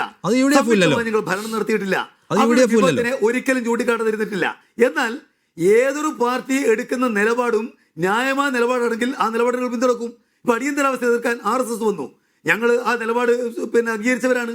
അതുപോലെ ജമാഅത്തെ ഇസ്ലാമി ഈ പറയുന്ന വർഗീയ നിലപാടിനെ, BJP-യുടെ വർഗീയ നിലപാടിനെ എതിർക്കുന്നു. തീർച്ചയായിട്ടും ആ നിലപാട് അംഗീകരിക്കുന്ന നിലപാടായിട്ട് വരും. വിപത്തിനെ ചൂണ്ടിക്കാട്ടുന്നുണ്ടല്ലോ. ഓരോ പ്രസ്ഥാനത്തോടും അമേരിക്കൻ സാമ്രാജ്യത്വത്തിനെതിരാണ്. ഇപ്പോഴും ജമാഅത്തെ ഇസ്ലാമി അമേരിക്കൻ സാമ്രാജ്യത്വത്തിനെതിരാണ്. ഇപ്പോഴും ജമാഅത്തെ ഇസ്ലാമി ഹിന്ദുത്വ ഫാസിസത്തിനെതിരാണ്. നിങ്ങൾക്ക് യോജിക്കാൻ പറ്റുമോ? അതെ, ആ നിലപാട് ഞങ്ങൾ തള്ളി പറഞ്ഞിട്ടല്ലോ. അല്ല, അത് നിങ്ങൾക്ക് ചേർന്ന് നിൽക്കാൻ പറ്റും. ആ ഏരിയയിൽ നിങ്ങൾക്ക് ചേർന്ന് നിൽക്കാൻ പറ്റുന്ന അല്ല, ആ ഏരിയയിൽ നിങ്ങൾക്ക് ചേർന്ന് നിൽക്കാൻ പറ്റുന്നവരാണോ?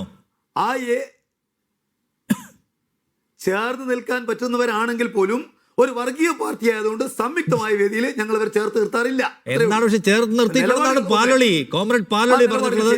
ഞങ്ങൾ അവരുമായി ചേരാൻ കഴിയുന്ന ഘട്ടങ്ങൾ ഉണ്ടായിരുന്നു, ഏരിയകൾ ഉണ്ടായിരുന്നു, ഞങ്ങൾ ചേർന്നിട്ടുണ്ട് എന്നാണ് പാലോളി മുഹമ്മദ് കുട്ടി നിയമസഭാ ടിവിയുടെ ഇന്റർവ്യൂവിൽ പറഞ്ഞത്. അതെ, അടിയന്തരാവസ്ഥക്കെതിരായിട്ട് ഇവരെല്ലാം ചേർന്നിട്ടില്ലേ? ഇന്ത്യയിൽ വർഗീയ വിപത്ത് വരികയാണ്. ആ വിപത്തിനെ ചെറുക്കുന്ന വിഷയത്തിൽ ചിലപ്പോൾ ഇവരെല്ലാം ഒറ്റ വേദിയിൽ വന്നേക്കും. ഞങ്ങളുടെ പാർട്ടിയുടെ അഖിലേന്ത്യാ കോൺഗ്രസ് തന്നെ കണ്ടൊരു കാര്യം, ഞങ്ങൾ വിശാല വർഗീയ വിരുദ്ധ വേദി ഉണ്ടാക്കണം എന്നാണ്. നിലവിലുള്ള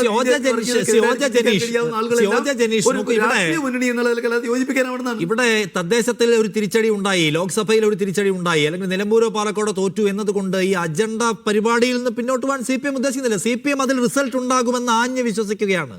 ഇപ്പോൾ എടുക്കുന്ന ഈ സ്ട്രാറ്റജി, നിങ്ങളെ ജമാഅത്തെ ചാപ്പ കുത്തിയാൽ, നിങ്ങൾ ജമാഅത്തെയായിട്ട് ബന്ധമുണ്ട്, നിങ്ങൾ ജമാഅത്തെ ഇസ്ലാമിയുമായിട്ട് ജമാഅത്തുമായിട്ട് നിങ്ങൾക്ക് പാരസ്പര്യമുണ്ട്, അത് പരമാവധി പറഞ്ഞ് നേട്ടമുണ്ടാക്കാൻ കഴിയുമെന്ന കോൺഫിഡൻസ് ഇപ്പോഴും CPM-നോട്. ജനീഷ്, നോക്കൂ, ഈ ചർച്ചയിൽ കൂടുതൽ സമയവും സംസാരിച്ചത് പ്രകാശ് മാഷാണ്. പ്രകാശ് മാഷ് ഇങ്ങനെ പരസ്പര വിരുദ്ധമായ കുറേയേറെ വാദങ്ങൾ ഉന്നയിച്ചു. അങ്ങ് തന്നെ തിരിച്ചു ചോദിച്ച പല ചോദ്യങ്ങൾക്ക് അദ്ദേഹത്തിന് ഉത്തരവുണ്ടായിരുന്നില്ല. നോക്കൂ, ജമാഅത്ത് ഇസ്ലാം ഒരു പൊളിറ്റിക്കൽ സ്റ്റാൻഡ് എടുക്കുന്നത് 1977 മുതലാണ്. അന്ന് മുതൽ അവർ CPM-നാണ് പലപ്പോഴായിട്ട് തിരഞ്ഞെടുപ്പിൽ രംഗത്തൊക്കെ പിന്തുണ പ്രഖ്യാപിച്ചിട്ടുള്ളത്.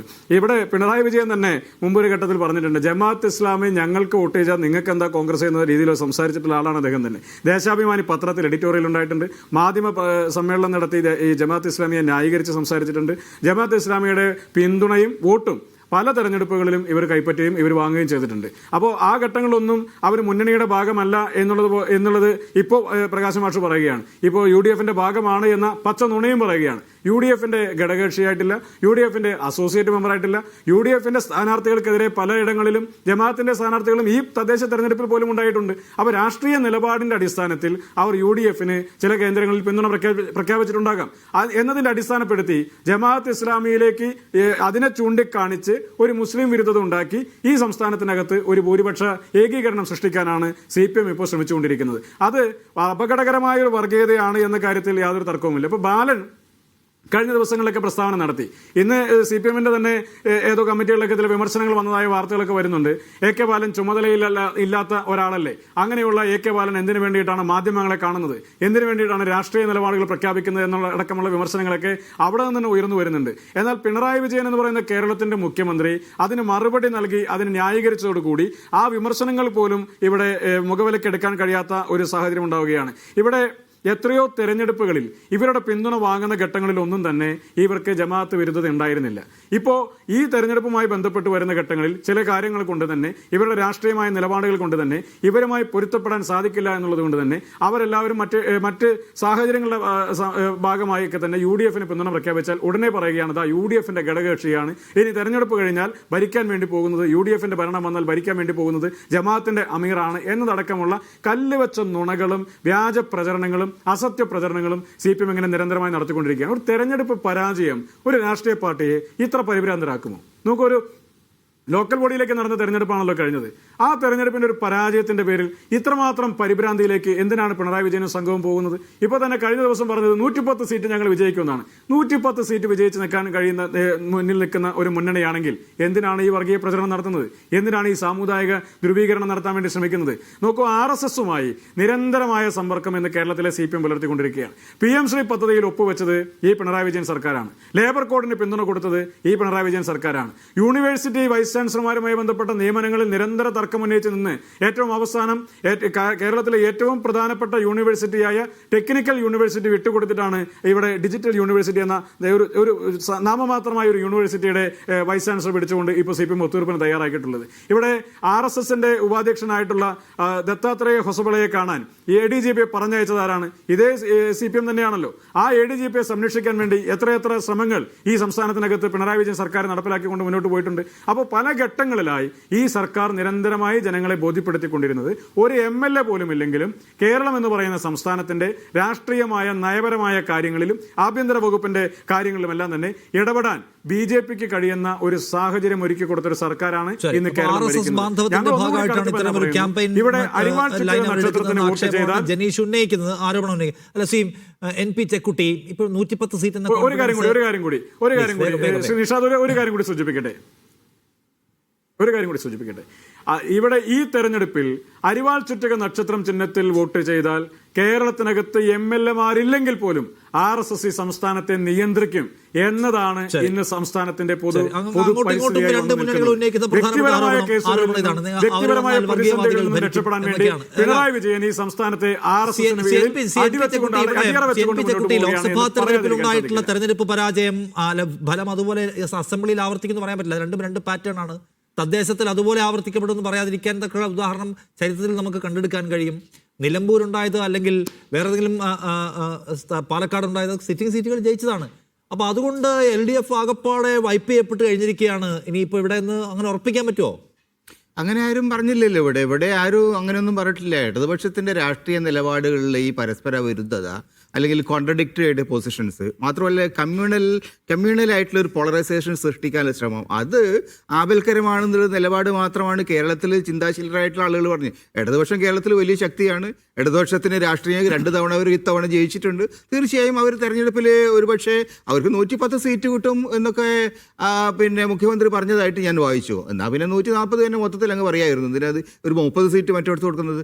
കേരളത്തിലെ ഇന്നത്തെ അന്തരീക്ഷം എന്താണ്? കേരളത്തിലെ ഇന്നത്തെ അന്തരീക്ഷത്തിൽ കേരളത്തിലെ ജനങ്ങൾ വളരെ കൃത്യമായിട്ട് ഒരു നിലപാടിലേക്ക് വരുന്നതിൻ്റെ ലക്ഷണമാണ് ഈ പഞ്ചായത്ത് തെരഞ്ഞെടുപ്പിൽ നമ്മൾ കണ്ടത്. വളരെ കൃത്യമായിട്ടുള്ള ഒരു പൊളിറ്റിക്കൽ പൊസിഷനിലേക്ക് ജനങ്ങൾ വരുന്നുണ്ട്. എന്തുകൊണ്ട് അത് വന്നു? ഈ പ്രാദേശിക തലത്തിലുള്ള എൻ്റെ അയൽവകത്തുള്ള CPM-കാരുടെ ഒരു വിരോധം കൊണ്ടല്ലോ, അല്ലെങ്കിൽ ഇടതുപക്ഷക്കാരൻ്റെ വിരോധം കൊണ്ടല്ലോ ഈ വോട്ടുകൾ മറിച്ച് ജനങ്ങളുടെ പ്രതിഷേധം യഥാർത്ഥത്തിൽ വന്നിരിക്കുന്നത് കേരളത്തിൽ ഇന്ന് ഭരിക്കുന്ന ഇടതുപക്ഷ ജനാധിപത്യ മുന്നണി, അതിൻ്റെ തലപ്പത്തിരിക്കുന്ന CPM, അതിൻ്റെ തലപ്പത്തിരിക്കുന്ന മുഖ്യമന്ത്രി, ഇവരൊക്കെ എടുക്കുന്ന നിലപാടുകളോടുള്ള കടുത്ത പ്രതിരോധമാണ് അല്ലെങ്കിൽ പ്രതിഷേധമാണ് കഴിഞ്ഞ തെരഞ്ഞെടുപ്പ് കണ്ടത് എന്നാണ് ഞാൻ മനസ്സിലാക്കുന്നത്. അത് കൂടുതൽ ശക്തമായ നിലയിൽ നിയമസഭാ തെരഞ്ഞെടുപ്പ് ആവർത്തിക്കും. എന്തുകൊണ്ടാണ്? നിയമസഭയിലേക്കുള്ള തെരഞ്ഞെടുപ്പിലാണ് ഈ രാഷ്ട്രീയ നിലപാടുകൾ പരസ്യമായി ശക്തമായിട്ട് ജനങ്ങൾ ഉന്നയിക്കുന്നത്. അതുകൊണ്ട് തന്നെ അത് കേരളത്തിന്റെ ഒരു പൊതുവായ മനസ്സിന്റെ ഭാഗമാണെന്ന് അറിയാൻ ഇനി കാത്തിരിക്കേണ്ടി വരും. എന്തായാലും പലതരത്തിലുള്ള സാധ്യതകളെ തേടുകയാണ് മുന്നണികൾ. ഞാൻ ഒന്ന് അവസാനിപ്പിക്കുന്നു. താങ്ക് യു ശ്രീ NP ചേക്കുട്ടിയൊപ്പം ശ്രീ പ്രകാശൻ മാസ്റ്റർ, OJ ജനീഷ്, ചർച്ചയിൽ പങ്കെടുത്ത് നിങ്ങളുടെ നിലപാടുകൾ പങ്കുവച്ചു.